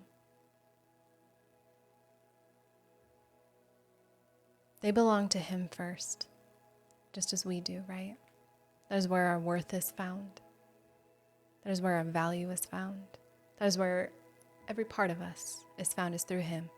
Not through our circumstances, our finances, our relationship status, not our parental status. It belongs to him. No situation, no debt, no foreign master could make that ownership permanent for them. God's claim on them, it outranked every other claim. Thank you for that. Every other claim that could have ever been made on their life. This is the whole chapter distilled into one line. God did not free Israel from Egypt, then step back to let them fend for themselves in whatever new arrangement life had handed them. His deliverance wasn't a one-time event that he just moved on from. He was there with them. It was the basis for an ongoing relationship where God kept intervening. He kept setting boundaries. He kept guaranteeing release because they were still his. That is a God that fights for you. I want you to hear this as a direct word over you this morning, not just history. Whatever you have been carrying like it's yours to hold up on your own, by yourself, all alone, whether it's debt or guilt or that false burden, a false burden that you've quietly taken ownership, you belong to Him first. That claim, it outranks the one that you've been living under. So whatever, wherever you are at, I don't mean geographically, I feel like emotionally. Wherever you're at this morning, that claim, it reaches you very specifically. If you're just starting out in your life and you're still trying to figure out your calling, that claim means that your future was never dependent on you piecing it together perfectly on your own. If you're in the middle of raising a family and you're exhausted and you're stretched thin, that claim means that you were never actually meant to be the sole source of your household and everything that it depends on. And if you're rebuilding after a hard season, right? A divorce, a layoff, a diagnosis, that claim, it means that the rebuilding was never something that you had to do solely by will alone. And if you're further along and you're watching your children grow and you're wondering who you are outside of what you've managed for decades, that claim, it means that your worth was never actually tied to how much you were holding together in the first place. He owned you before any of those seasons started. He owns you in whichever one that you're standing in right now. And I think that so many of us have been operated like your rescue, those times where He's delivered you, was like this one-time event that happened once, and then you were just kind of left on your own to manage everything else in the silence. That same God who brought Israel out of Egypt, He kept showing up in the details of their actual lives, in their debt, in their land, in their servitude. It was because His claim on them never expired. It never expired on yours either. I think that some of us can point to the exact moment where God actually rescued you from something. Like, God, you showed up in a big way, like a season from an addiction. Some of you could have experienced it within a relationship or a diagnosis, a financial collapse, and you've genuinely thanked Him for it. But then somewhere along the lines, you quietly went back to just managing everything else on your own, as if that one rescue was the whole relationship, rather than just the beginning of one. I would love for you to hear this part, okay? He didn't rescue you once so that you could step back and watch how you would handle the rest. He rescued you so that you'd keep coming back to Him after every single thing after. Okay. I also think that some of you are living like you have to keep re-earning the rescue that already happened. Like one bad week or one lapse, the moment that you didn't handle it well, it undoes what He already did. It doesn't, right? His claim on you was never performance-based. His claim on you was made before you did anything to deserve it the first time, and it actually doesn't get revoked because you've had a hard Wednesday.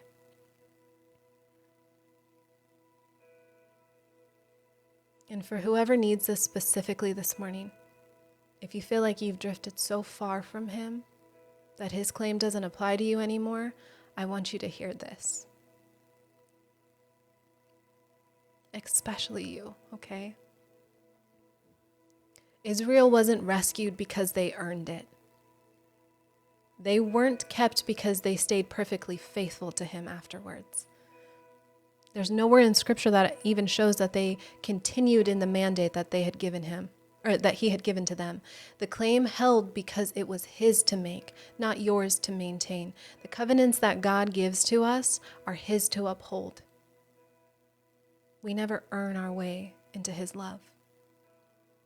And it cannot be revoked due to insufficient performance. You didn't rescue yourself the first time, and you're not responsible for holding on to that rescue through sheer effort now. Okay?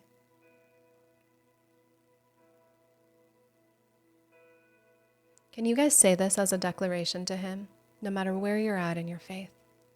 He carries what I never could. I want you to hold on to that today. He carries what I never could.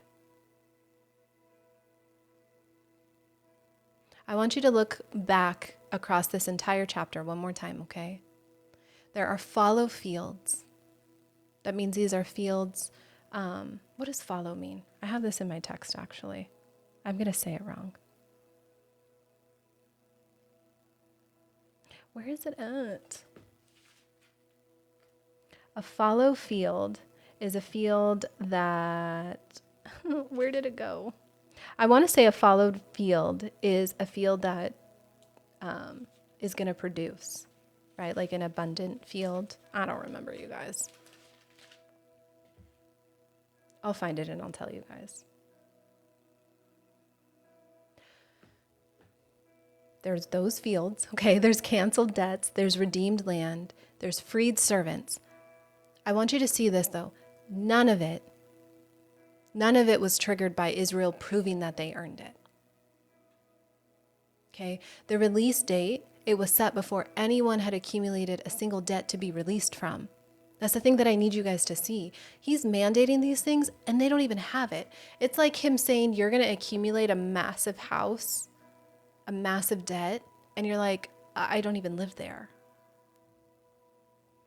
That's because he can see the end from the beginning. He knows what you're about to walk into, and he already makes a way before you ever even take a step into that season. This release date was set before they were ever even in servitude. He's mandating something that they haven't even lived yet. The redeemer role existed before anybody even needed redeeming. So that claim when he says, "You are my servants," it was made back in Egypt. That was before any of the circumstances in this chapter ever even happened. This is what grace actually looks like in practice. It's not a reward that is handed out after enough good behavior. It is a release that was already scheduled. It was waiting for the moment that you're finally ready to walk into it. He is not waiting to see if you've carried enough or given enough or proven enough before he lets you rest. Because that rest, it was already built into the design before you ever asked to work at all. Okay. I feel like we should give him glory for that. He is not a God who makes you earn what he already decided to give you. You cannot redeem yourself out of something that you were never meant to carry alone. False burden is what happens when stewardship quietly becomes ownership. The trumpet that we spoke about, it already sounded. The debts were already canceled, right? The question is whether you're still working in that old system. Are you trying to hold on to a debt that was already settled? So at the start, I asked you all, I said, fill in the blank, right? I can't rest right now because if I stop, what falls apart? What falls apart? Your finances, your marriage, your children and their upbringing, this career you're pushing towards. What is that? Or whatever that was when I asked you in the beginning. I want you to think about that. But I also want you to notice something about it. Whatever you've named, it was never actually yours to hold alone in the first place. You were asked to steward it, whether it is your children, your marriage, your business, your career, your health, right? You're asked to steward it. Somewhere, you ended up promoting yourself to the owner of it. Okay. We unintentionally promoted ourselves. And the God who built rest into the very design of the entire nation's food supply is not asking you to prove that you can carry this without him. He's asking you to put it down long enough to remember whose it actually is. Okay? So if any of this, thank you, Billy. I do have to say this too. If you guys, I know that we love gathering together as a family. Go follow Billy. Billy is one of the few creators that I actually love tuning into. It's not that I don't love tuning in, but like he makes his live so fun and he goes live. I think he does it, is it Monday through Saturday, Billy? How often do you go live? You go live like twice a day. Go follow him, okay? I'll put him in the chat. Billy, say hi so they can follow you. How do I? I'm going to reply. He's fun to hang out with. So you guys go follow Billy. But if any of this spoke to you, if something in you felt like there was something around ownership or false burden or actually trusting God in what you can't control, right now what we're going to do is we're going to go through this. We do this every Wednesday. It's our Hearing God Through the Noise Challenge. It's a free experience that I take you guys through. It's learning how to find His voice in the middle of our real life. Okay? How to hear Him throughout the noise. And I pray at the end of this, you'll start to see patterns where you can actually notice the difference between what God is actually saying to you and the fear or old patterns that have been replaying instead, okay? So we're going to go through that here in just a second. And I do need to say this too, because I haven't said this throughout the entire study, except one time, which is not my norm. Do you guys see that little icon up here? How it shows this little gold icon. There's one at the bottom left of your screen. You guys should be able to see that. If you click on that, I have a ton of resources for you. We have our text reminders for the Bible study. I have gifts in there for you. We have our Tuesday prayer calls. And then today, we have our garden session. Okay? We have our garden session today. It is at 12 p.m. Central. And so in that, I invite each of you to join us for one free garden session. Actually, I shouldn't say each of you, because there are men on here. All of you ladies, thank you, Cindy. All of you ladies can join us as a guest in our garden session. This is a time where we join as a sisterhood and I bring a topic. And we just navigate it together. And so I invite you ladies to join that if you would like. It's part of our paid community, but I invite you as a guest to join us in that. And we discern a topic together, find some clarity in it. And then in that, it's a Q&A session. So we just navigate that regardless of whether you have a business or not. So in that bottom left corner of your screen where you see that gold icon, there should be an option that says garden session. And I allow you to pick which time works best for you, which session would work best for you. And then it sends you a link to register for it so it can send you all the details. Okay? So we're going to move into our Hearing God Through the Noise Challenge here in just a second, but I'm going to invite you guys into prayer. We're going to pray out this study. And I invite you all to put in one word of whatever it is that you're navigating. It doesn't have to be one word, but it can be just as simple as that. We're going to pray out the study and then go into our Hearing God Through the Noise Challenge. All right? So,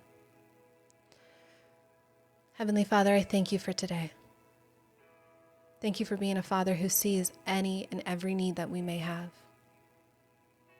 Thank you for going before us and allowing us to have that rescue plan. I pray that as we have navigated today, you've highlighted things for us that we can surrender at your feet, the things that we are holding on to. Father, I pray that that you give us eyes to see the things that we need to release, that we're holding on to in a way that we were never meant to carry. Thank you for being that good Father. Thank you for being provider, for being healer, for being El Roy, the God who sees. I thank you for all that you do for us. Every comment as it comes through, Father, I pray that you are with each and every one of us as we are navigating these struggles, that we can find moments where we just give you praise, that we don't grow weary. I thank you for all that you do in our lives, Father. In Jesus' mighty name I pray. Amen. All right. We're going to navigate into this part, but if you guys are hopping off, if you've already done our Hearing God Through the Noise Challenge, it's a little under an hour. If you plan on going to our garden session, it's in an hour from now. It's on Zoom. Make sure you click on that link. Again, if you've already attended one, I think my automated system just pushes back on it. So it'll let you know.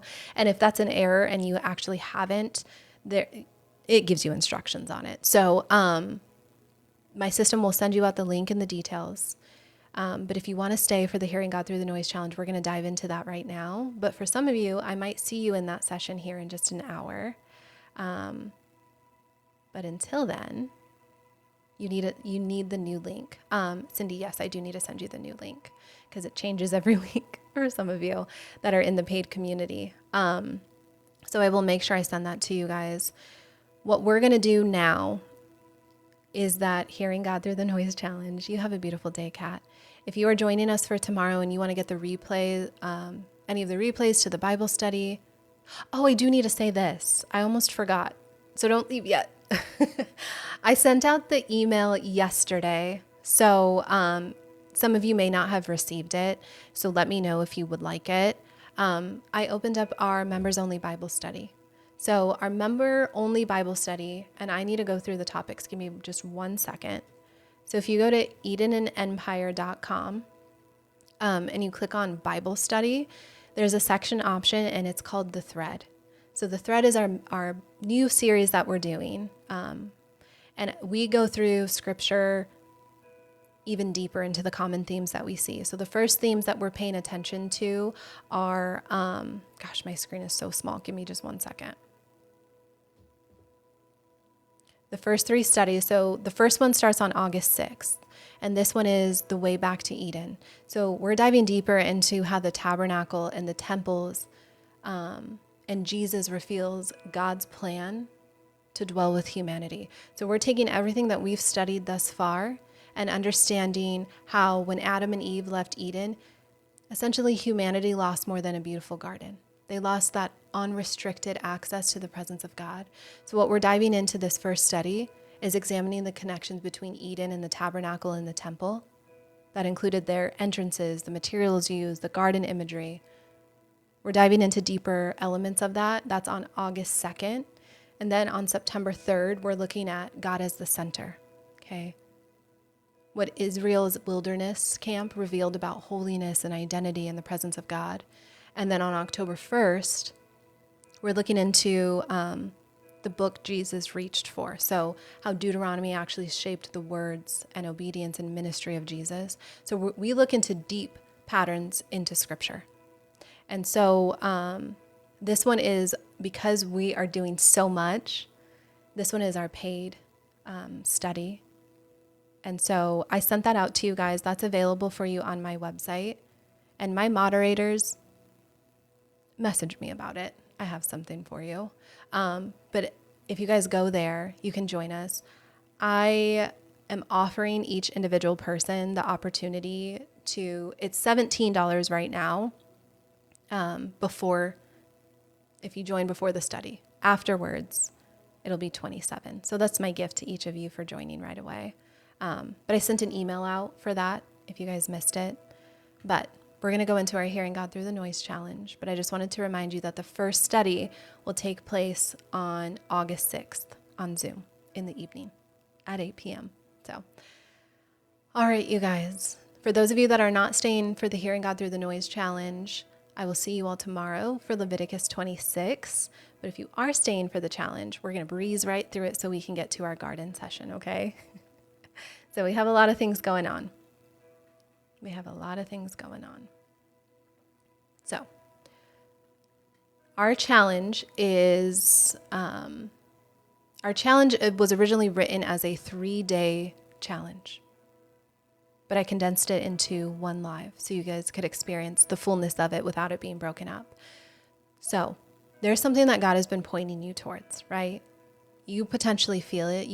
I think for some of you, you felt it for a while and you have pieces of it. And maybe, I think for some of you, you have that full picture, but something in you knows that there is an assignment with your name on it that you haven't fully walked into yet. And if you're honest about it, there's probably a reason for why that hasn't happened. Okay? It could be a thoughtful reason, a responsible one. Some of you have several reasons. Today, we're going to look at those reasons differently. How many of you feel like God is calling you into something of more depth? Maybe you don't have, and if you do, I know that some of you maybe don't have the full picture, but you can feel it. Do we need anything for this? No. You guys all get the replays for this as well. In that same bottom left-hand side of your screen, there should be a Hearing God Through the Noise challenge in that resource. If there's not, let me know. Now that I'm thinking about it, I'm like, did I put that in there? Either way, you guys get all the replays for all of this, so you don't have to write anything down.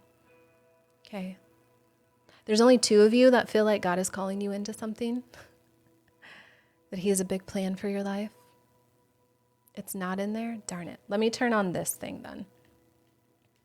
Thank you, Erica. I'm like, did I put it in there? Now that I think about it, felt like something was missing. Give me just a second. Mm-hmm.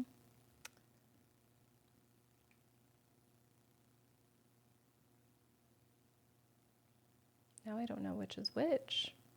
All right, so you guys should hear, or you should be able to see it.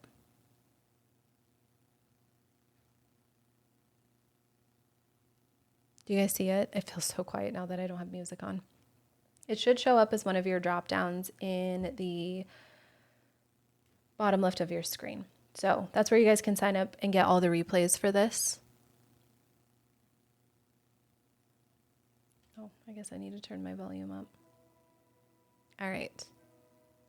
Hopefully you guys can hear the music now. But so for those of us that feel like God is calling us into something, what we're going to be doing is learning to see what's been operating in the space between you and what God has called you to. Okay, there's something in that space. And for a lot of us, it's been sitting there long enough that it stopped feeling like interference. Because when we step into what God is calling us into, a lot of times noise is introduced. My goal is what we're going to be doing here in this next a little under an hour is to make it stop feeling like it's just noise and start feeling like a part of your reality. So what we're going to do first is entirely intel. You're going to recognize a lot of things here in this first part. I want you to see the pattern. So before we go anywhere, I want to establish this. The calling on your life is secure. We see this in Romans chapter 11, verse 29. The gifts and calling of God, they are irrevocable. That means that hell cannot unmake what God made. It cannot revoke what God ordained over your life. What is not guaranteed is your obedience to it. It is the specific people that you were meant to reach, the specific fruit of your yes in this season and what it was meant to produce. That is where that window actually is very real. So the calling on your life is real, but your obedience to it and the assignment that you have in this season, that has an expiration date. So I tend to use Esther as the example, right? Esther's calling was ordained, but Mordecai's warning was still true. So that if you remain silent at this time, relief and deliverance will arise from another place. So that calling on Esther's life, it didn't disappear, but the women who needed what she carried in that moment, they needed it in that moment. The enemy can't touch the calling, so what he does is he goes after the obedience. He goes after that window, and he keeps you circling long enough that the season actually passes. That's his strategy. That's what we're naming today. So I'm going to invite you guys to say this again. Can you just put the letter Y in the chat if you know that you've been circling something that God made very clear to you? You're circling it. You haven't fully stepped in it. You know that he's telling you to do something and you haven't fully done it.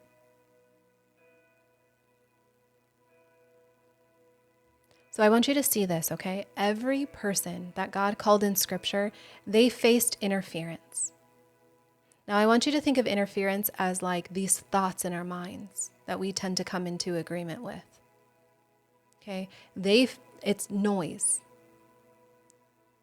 And they faced that noise. They faced those thoughts. But it was almost never destruction. It was almost always delay, but it was dressed as something that was probably sounded really reasonable at the time. So when we look at Eve, she didn't get attacked. She was faced with a question. So in Genesis chapter 3, verse 1, it says, has God indeed said, right? The enemy placed that doubt in her mind. That one question introduced just enough noise that she stopped trusting what she already knew. She didn't get destroyed, but she did get confused. Then we look at Moses, right? He didn't get stopped. He got intimidated into arguing. We see this in chapter 3, in verse 11 of Exodus. And he says, "Who am I that I should go to Pharaoh?" He was very called and commissioned, and he was still arguing. He didn't get destroyed, but he was intimidating into thinking that he wasn't the one for it, right? Then we look at Nehemiah, and he didn't get destroyed. He got distracted. His enemies, they kept calling him down from the wall. We see this in Nehemiah chapter 6, verse 3. But what he said to them is, "I am doing a great work so that I cannot come down." He received that invitation 4 times, and he gave that same answer 4 times. He didn't get destroyed. He got pulled at, though. And then there's Jesus. So right after his baptism, right before his ministry begins, he was led by the Spirit into the wilderness. The first thing that met him there was the enemy. We see that in Matthew chapter 4, verse 3. And the enemy said to him, if you are the Son of God, right? It wasn't an attack on the work. It was an attack on his identity. And that's because if you can destabilize who someone knows themselves to be, that work essentially stops before it even starts. So the most called person who ever walked the earth, he got tested before he ever even started. So if that happened to him, it's going to happen to you. It's not as a punishment, but as confirmation. The enemy doesn't waste opposition for people who are not called, right? He doesn't show up for women who are not a threat. And every single one of these people in Scripture, they weren't destroyed, they were delayed. He keeps trying to delay them from their calling. That delay, I guarantee you, it never looked like warfare to the person that was in it, though. A lot of times it looks like a very reasonable question.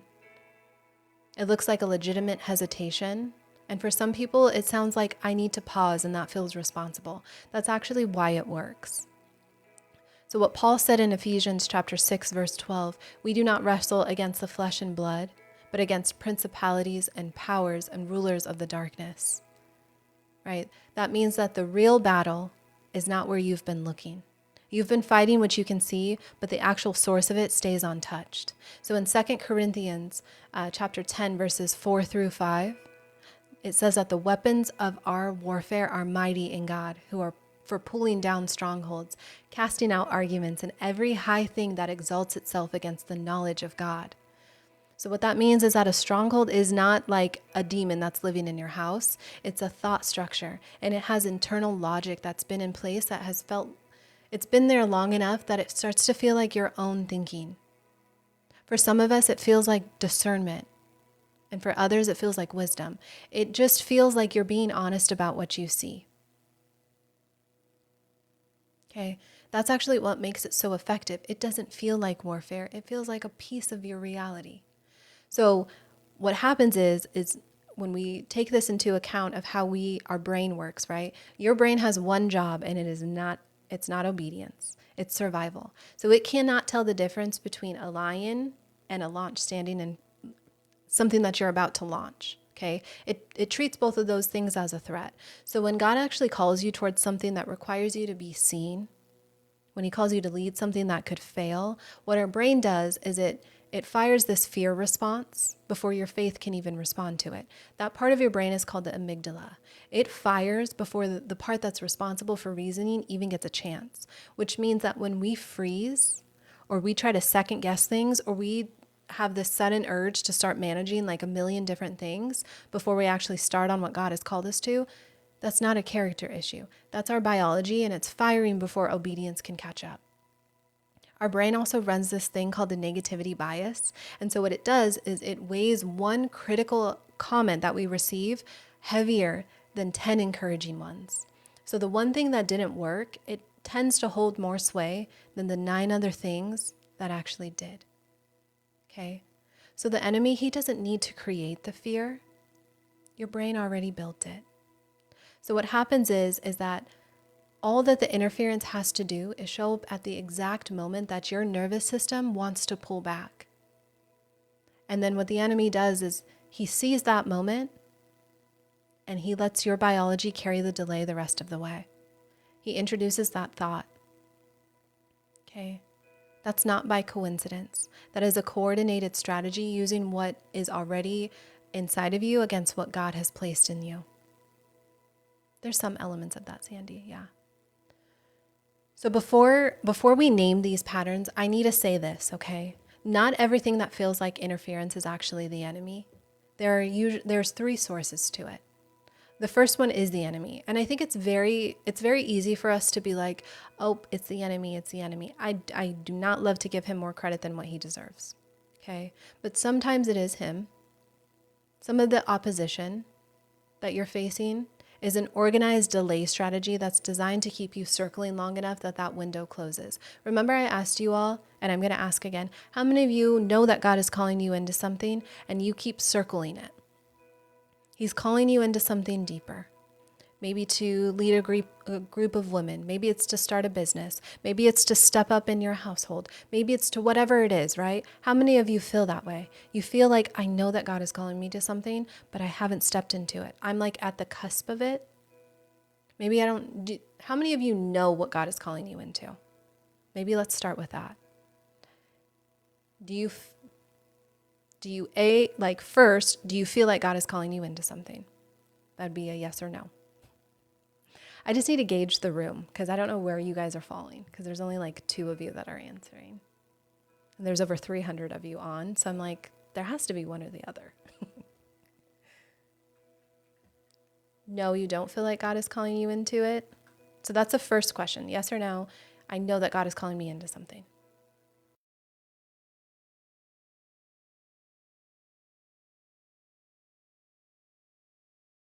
You guys are totally fine.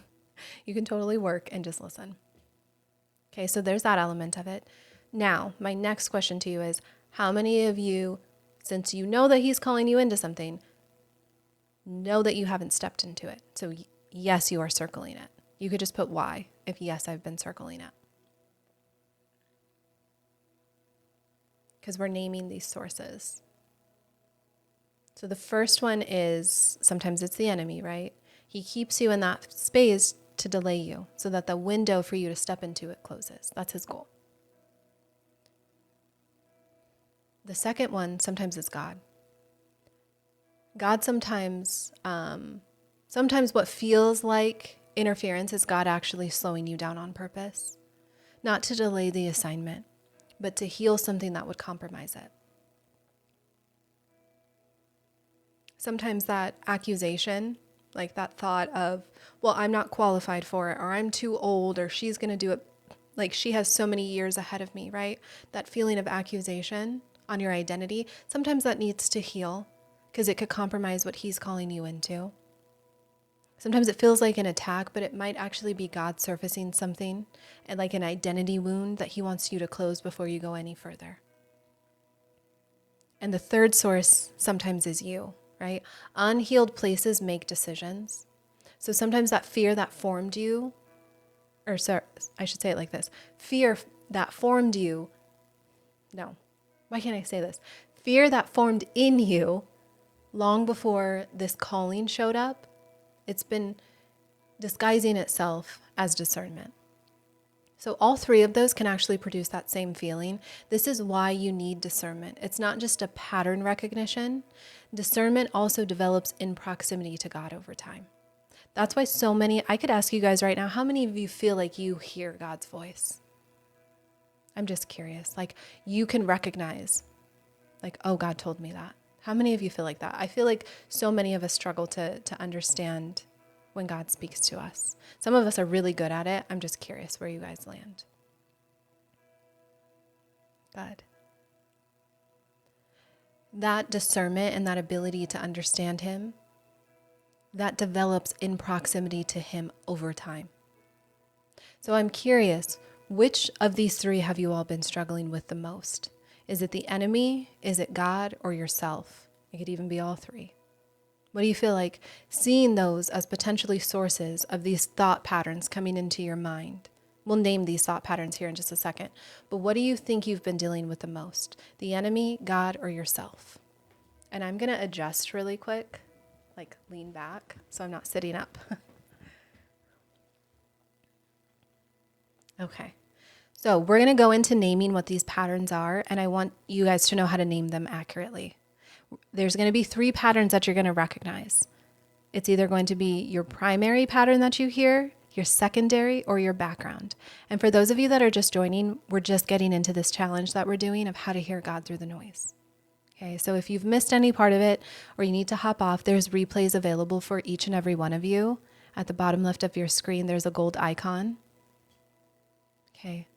So the primary one, when you hear this thought, that's kind of like your open door. This is the pattern that tends to hit first. So imagine yourself starting to walk in obedience. What is the first thought that you hear? Thank you, Sandra, for that. The primary is your open door. This is the pattern that hits first, and it hits first because there is something underneath it that hasn't been fully healed yet. The primary is not just where the enemy gets in, it's where God is actually doing his deepest work in you. So hold on to that. The second one is what sustains that delay. Okay? So when you start to walk in obedience and this thought comes in and it keeps you delayed, this one settles in after that first thought and it actually makes you hesitate to the point where it just starts to feel logical. It almost sounds spiritual to you. I cannot start this business because I cannot do ministry because I cannot stay at home with my children because, and then that's what keeps you delayed, right? Like patience, like stewardship, or sometimes like waiting on God. This one actually is one of the most quietly damaging of all three because it settles in and it keeps you delayed. The next one is background. So you're going to pay attention to where, which one of these thoughts just shows up in the background for you. Because this is actually where God has already been.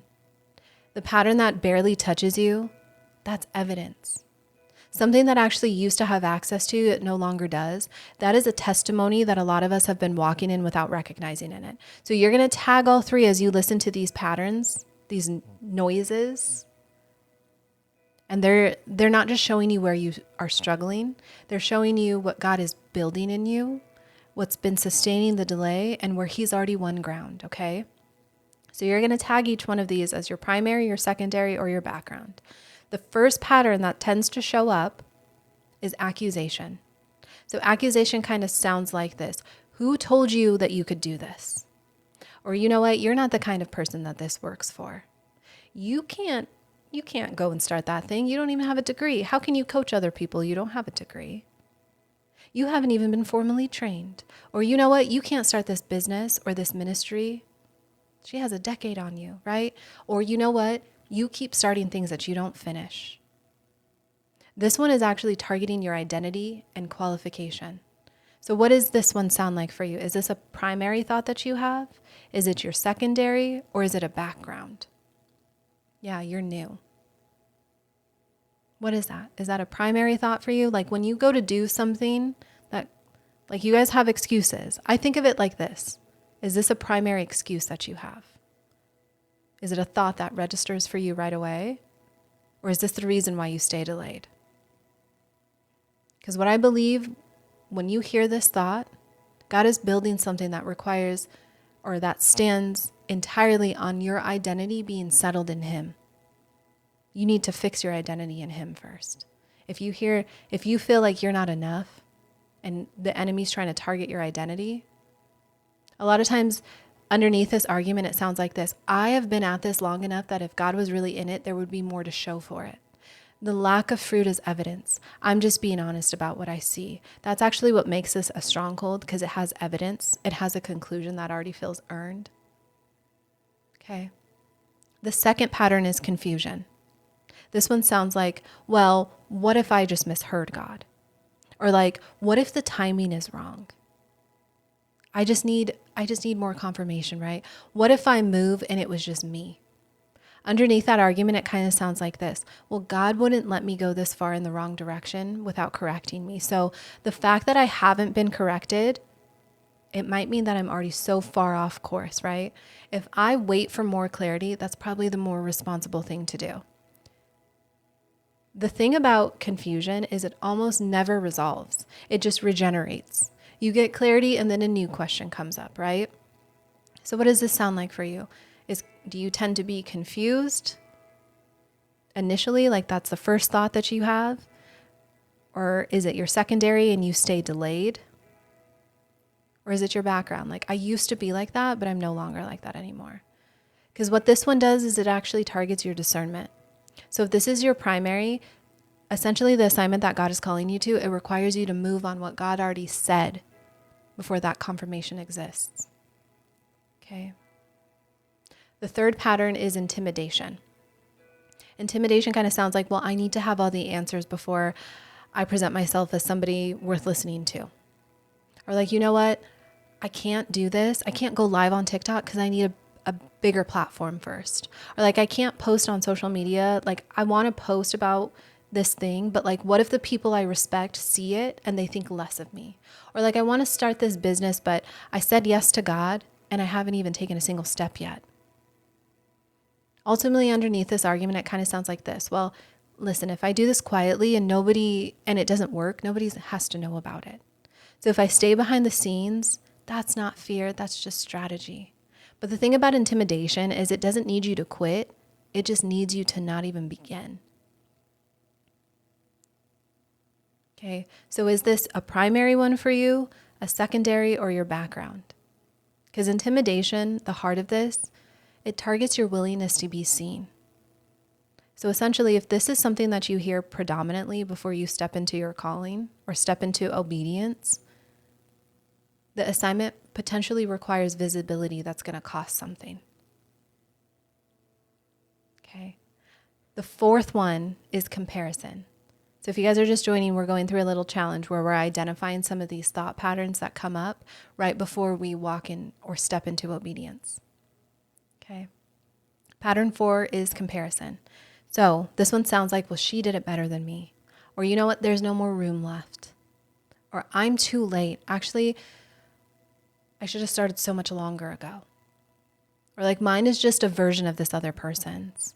Or I scroll past this person's content and then I lose all motivation to create mine, right? Underneath this one, the argument, it kind of sounds like this. Well, I can't start that business. The market is too saturated. Or I can't go into ministry because everything I would say has already been said by somebody else who has way more credibility than me. Or I can't stay home. I can't stay home. Like, starting now just means that I'm a lesser version of what already exists. The thing about comparison is it makes that case that whatever it is that God is calling you into, that lane is so occupied that there is no point of even stepping into it. It ends up reframing this delay as part of your discernment. So if this is your primary, like the noise that you first hear before you step into it, God is potentially building something specific enough that that lane doesn't even fully exist yet. Okay, what would this be for you? Is comparison a primary, a secondary, or a background noise for you? The fifth pattern is distract. Discernment isn't even a pattern, it's distraction. So the fifth pattern is distraction. This one sounds like, well, once things calm down, I can start. Or like after this one season, then I can start what God told me to. Or like when I have more capacity, then I can do it, right? Or I cannot pour from an empty cup and mine is really empty. Or like I'll start whatever God called me to, but I just need one quiet week. Then I'll get started. And you know what? That week never comes, right? Underneath that argument, it sounds like this. I'm not saying no to what God is calling me into. I'm just trying to be a good steward of what's already in my hands. Later is not avoidance. It's stewardship. Okay. My mouse is like not working. Okay. The thing about distraction is it doesn't need your refusal. It just needs your postponement. Then what happens is that later becomes never so gradually, you don't ever even notice the shift. How many times has God called you into something and you keep saying later, later, later, right? To the point where it just doesn't happen because you keep getting distracted.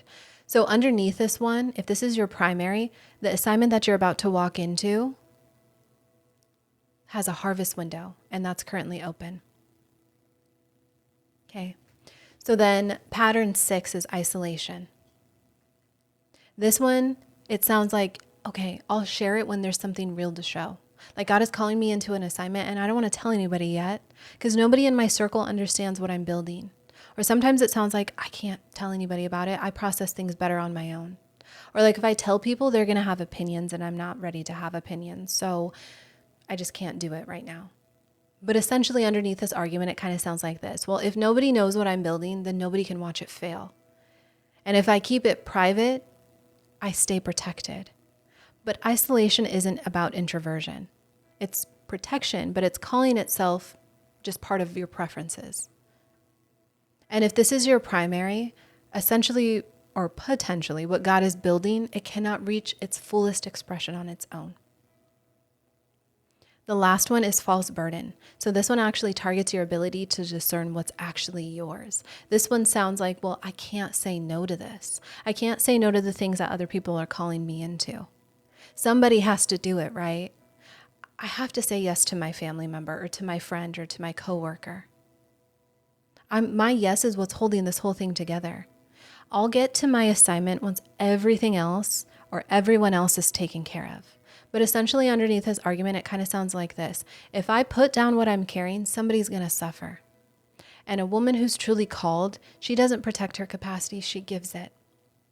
The thing about false burden is that it keeps you genuinely busy doing genuinely good things that are not the thing. If this is your primary and you hear this or tend to experience this, the assignment that God is calling you into, it potentially requires your full capacity and your ability to say no to what God did not assign to you. He needs you fully present, not managing 5 other things that he didn't ever ask you to manage. So I want you to take a look at which are your primaries. What would you guys say your primaries are? Is it accusation, confusion, comparison, delay, false burden, isolation, or what is the last one? I always forget which ones I named. Thank you, Sandra. What would be your primary? Because I want you to take a look at it and I want you to recognize it. Because what we're going to be doing is giving ourselves a way to combat it. Okay? We're going to figure out how do we block that resistance when it starts to come in. So you can put it in the chat. Because what we did just now, we named what's been running in our minds. Okay? Today, we learn what to do when it shows up.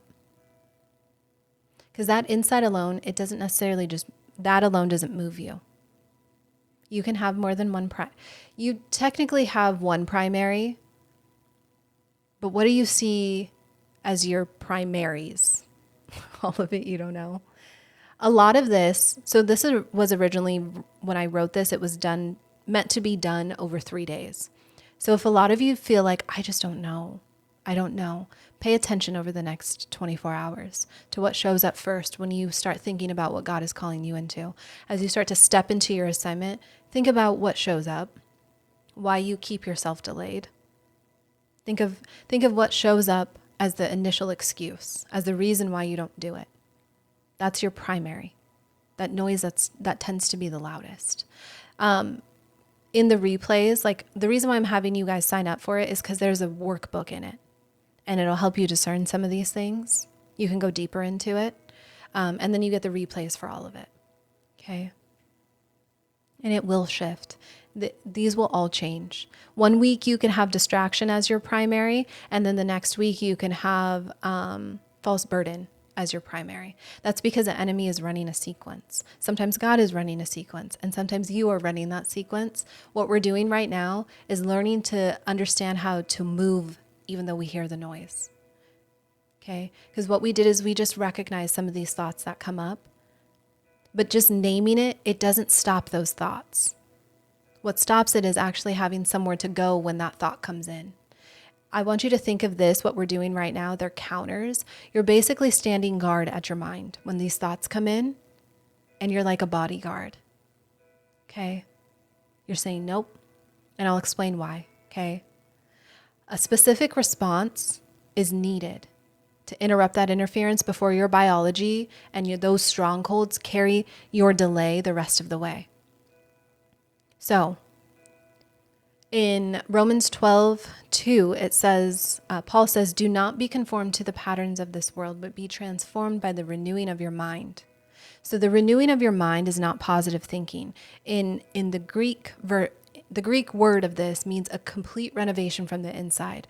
So what Paul does is he connects it to proving the good and acceptable and perfect will of God. Okay, so a renewed mind is not just a healthier mind. It's a mind that can discern what God is actually saying versus what that interference is generating, what that noise in your mind is telling you. How do you discern between what God is telling you and what your mind is trying to tell you. The counters, which is what we're going to go into now, they're not affirmations. Each one is a specific reorientation back to who God is at the exact point that that noise is trying to be introduced. That reorientation is what interrupts that stronghold long enough for you to walk in obedience, okay? So what makes these work long term is neuroplasticity. So your brain physically rewires itself based on repeated patterns of thought and response. So that interference, those interference patterns you just identified, they're not just spiritual strongholds. They're actually well-worn neural pathways, and your brain fires them automatically now. It's because somewhere along the line, that seed was planted in your mind and you kept watering it. Okay? So what happens is when you go to walk in obedience, that thought just comes automatically. So every time you use these counters, what you're doing is resetting your mind. You're beginning to build a new neural pathway. You're beginning to block those thoughts completely out, and your brain strengthens whatever gets used. So Holy Spirit renews the mind, and obedience rewires the brain. You need both of them. So a lot of times that secondary thought that you have in your mind, it's been running a lot longer and it's been hiding in your mind deeper, which means that when you go to use these counters for your secondary, it's going to require you to use them more consistently before it feels natural to you. That is not going to be a reason to give up. You just need to continue to practice it. I want to know on a scale of 1 to 10, how loud is that noise in your mind today? That noise that tells you you're not enough, that you're behind, that she does it better than you, that you need to take on all of the things that your family is, go ahead, you can say something, that you need to take on all the things for your family, right? How loud is that noise for you? 1 being not loud at all and 10 being super loud. What would that be for you today? Because what we're going to do is we're going to walk away with 2 counters. Your primary counter is what you're going to use the moment that those thoughts fire. And it's going to stop the entry. When that thought that keeps you delayed starts to feel reasonable to you, like logical, like I can't start that business. I honestly don't have money right now. When you catch yourself explaining the postponement, that's when you're going to use this secondary. Okay? So when you feel accused, you're going to tell yourself, calling first, confidence later. Calling first, confidence later.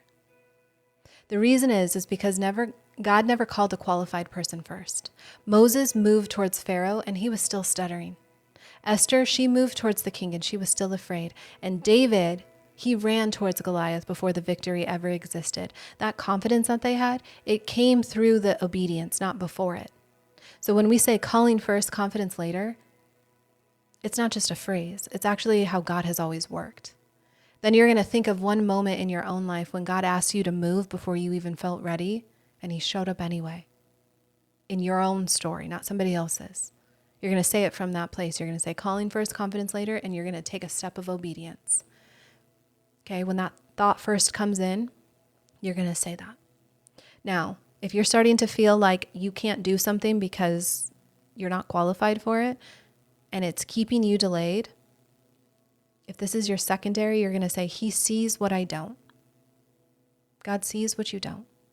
So when that accusation arrives as your secondary, it's using your history as evidence, okay?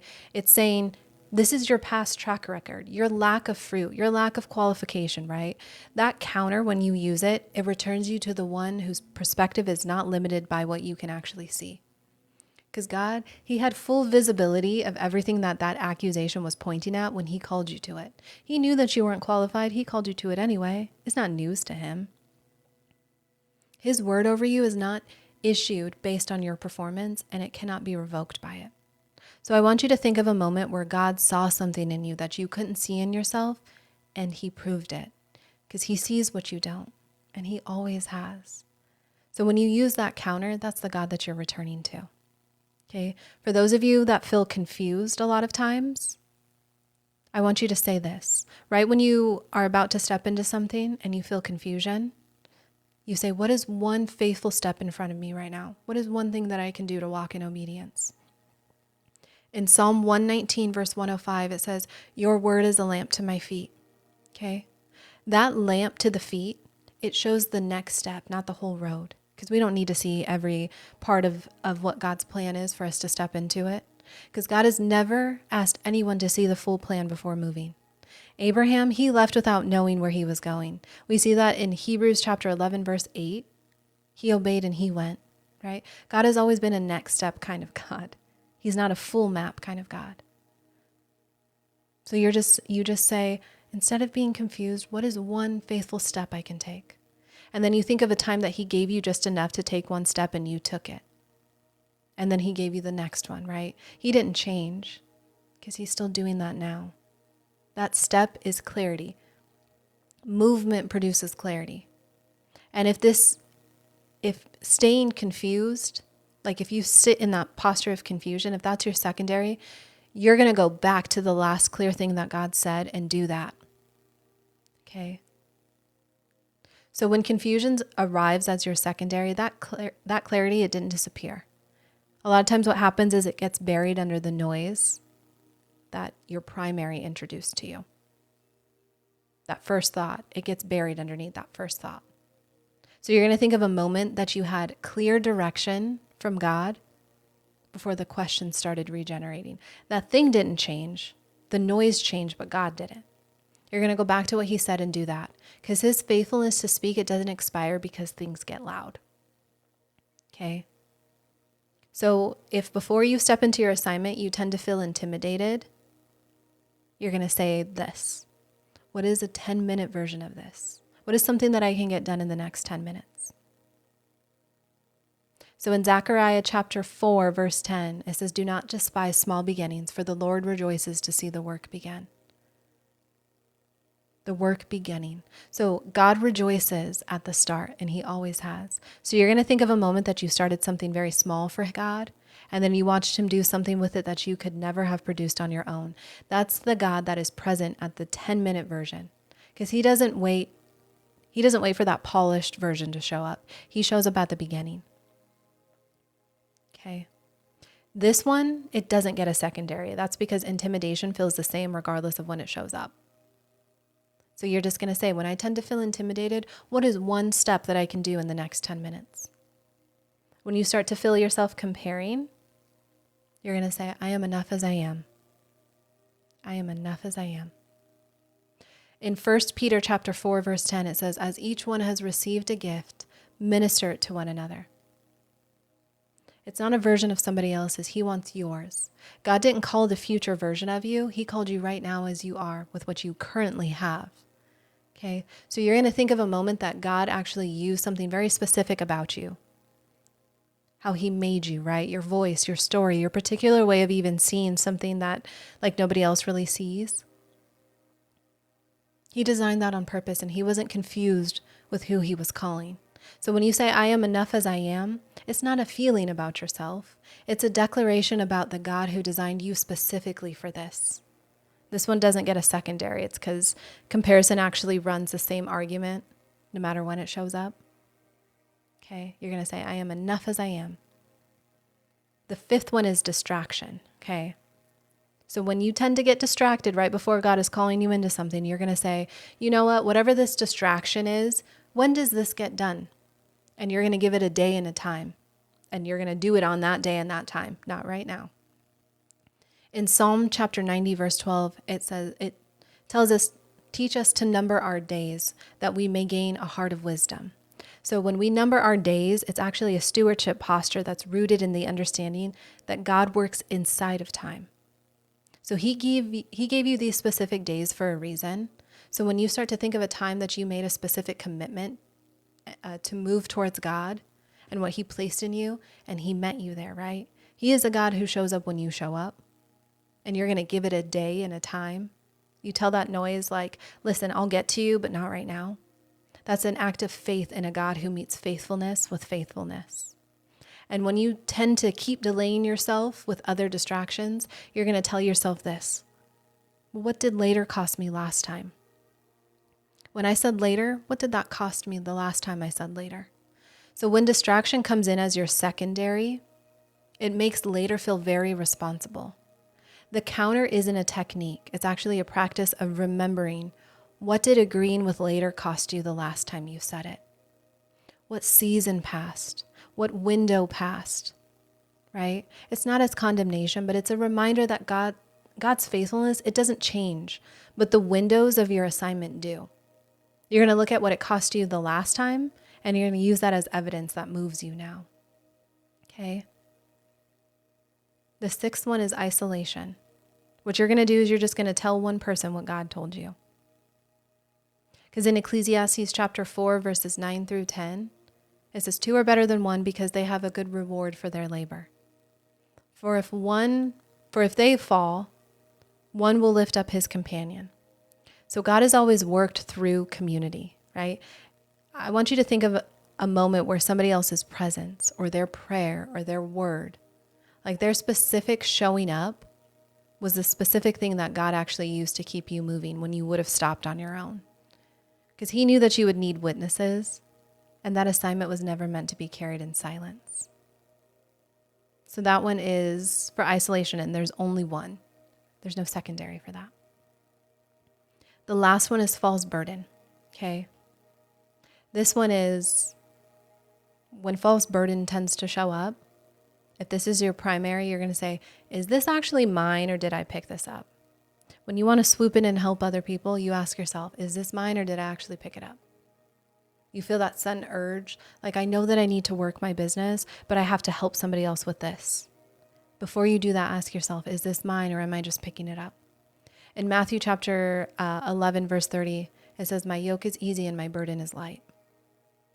I want you to think about what that means coming from Jesus, okay?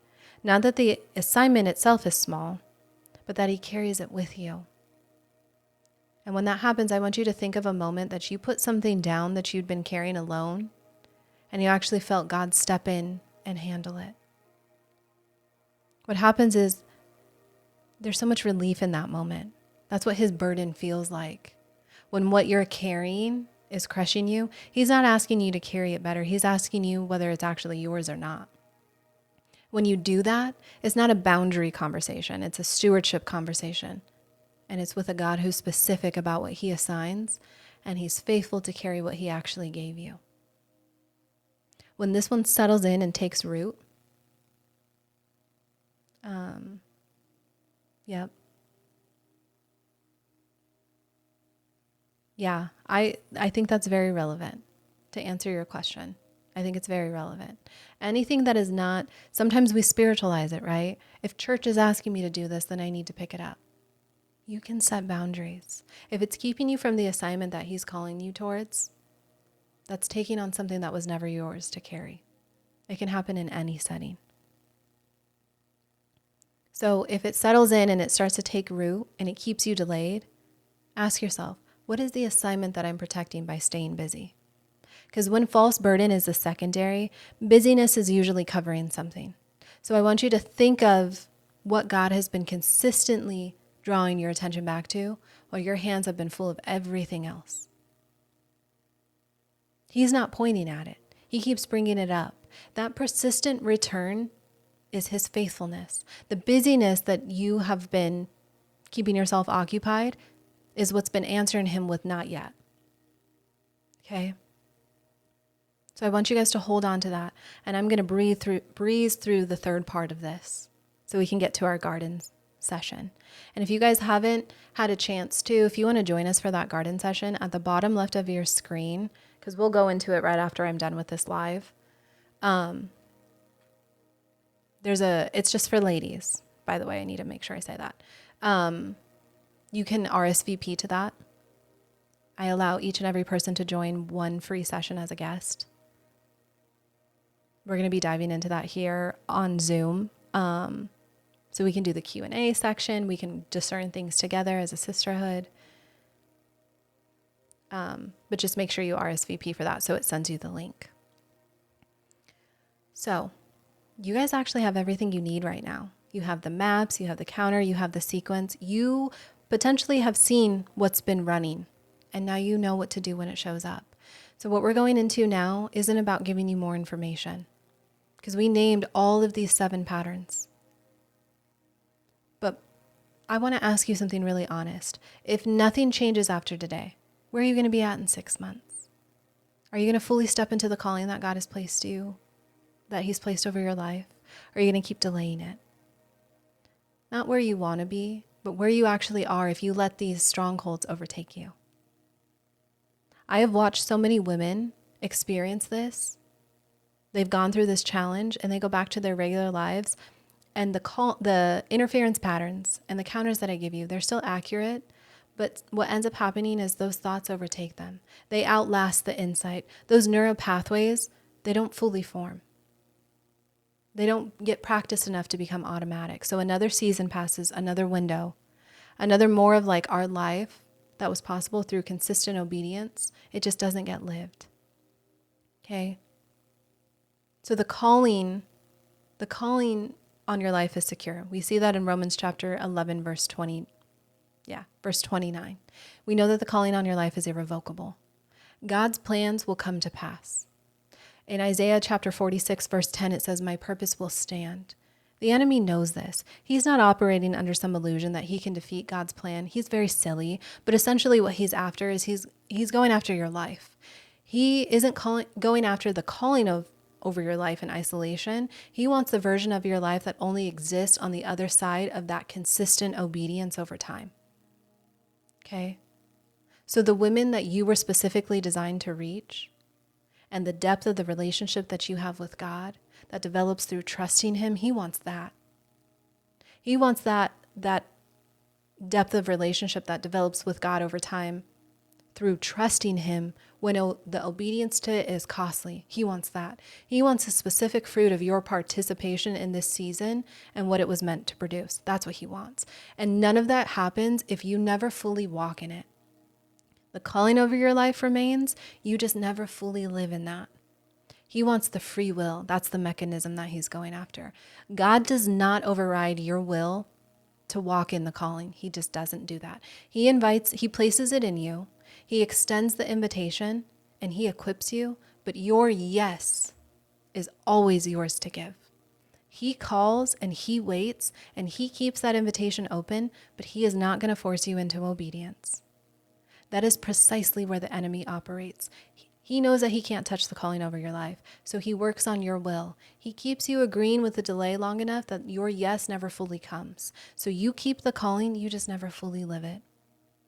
How many of you, I want you to put a Y in the chat. We're just going to go with Y today. Can you put a Y if you've been holding the calling, but you've never fully lived it? You've been holding on to the calling of your life without fully living in it. I want to show you guys something. So in 1 Samuel chapter 7, David was not the biggest. He wasn't the most experienced or even the most qualified, right? He was actually the youngest, the one that his family didn't think to bring in from the field when Samuel came to anoint the next king, right? But when Goliath stood there and he was taunting the armies of Israel, and when that noise became so loud and it was visible and everybody else was afraid, David didn't wait for the noise to stop. He didn't wait until he felt ready. He didn't wait for those better conditions. What he did is he remembered. So in 1 Samuel chapter 17, verses 36 through 37, he says, "Your servant has killed both lion and bear." Okay. "The Lord who delivered me from the paw of the lion and from the paw of the bear, he will deliver me into the hand, or from the hand of this Philistine." Okay. So what he was doing is he wasn't operating on some abstract faith. He was operating on a specific remembered faithfulness. God had already shown up before that giant arrived because he had evidence, right? That evidence for him was enough. Going back to 1 Samuel chapter 17, but in verses 45 through 47, David said to the Philistine, "You come to me with a spear, with a sword, with a spear, and with a javelin, but I come to you in the name of the Lord of hosts," right? "This day the Lord will deliver you into my hand, for the battle is the Lord's." The battle is the Lord's. It's not yours. It's not the other person's. It's his.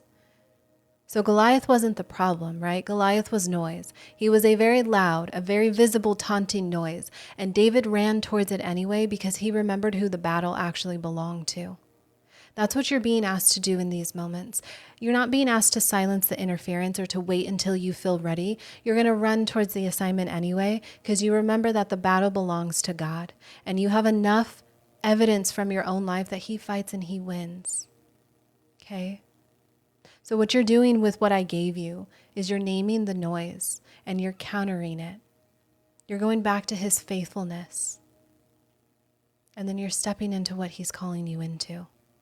Not after that noise stops. Not even after you feel certain, right? After you remember. Because just like David did, right? He didn't run towards Goliath because the giant got quiet. He ran because the battle actually belonged to God and he had enough evidence to trust that. All right? So that's what you have today. And I give it to you guys as a gift. It's actually part of my paid community, what I walk women through. But that's my gift to you. So make sure you sign up for the replays for it, that you get that workbook that accompanies it, and it helps you move into what God is calling you into. All right? For those of you that want to join us on this next call, it's on Zoom. Make sure you hit that gold icon and you get the link for it. It's at the bottom left of your screen. There is a gold icon. It looks just like this one up here, but it's on the left side of your screen at the bottom. I think it's on the left. Anyway, you'll get all of the days or all of the parts of it. They're labeled as days, but it's now in 3 parts. Okay? And if any of you want to join us for our garden session, we're going to move through gaining more clarity. That's my gift to you guys as well.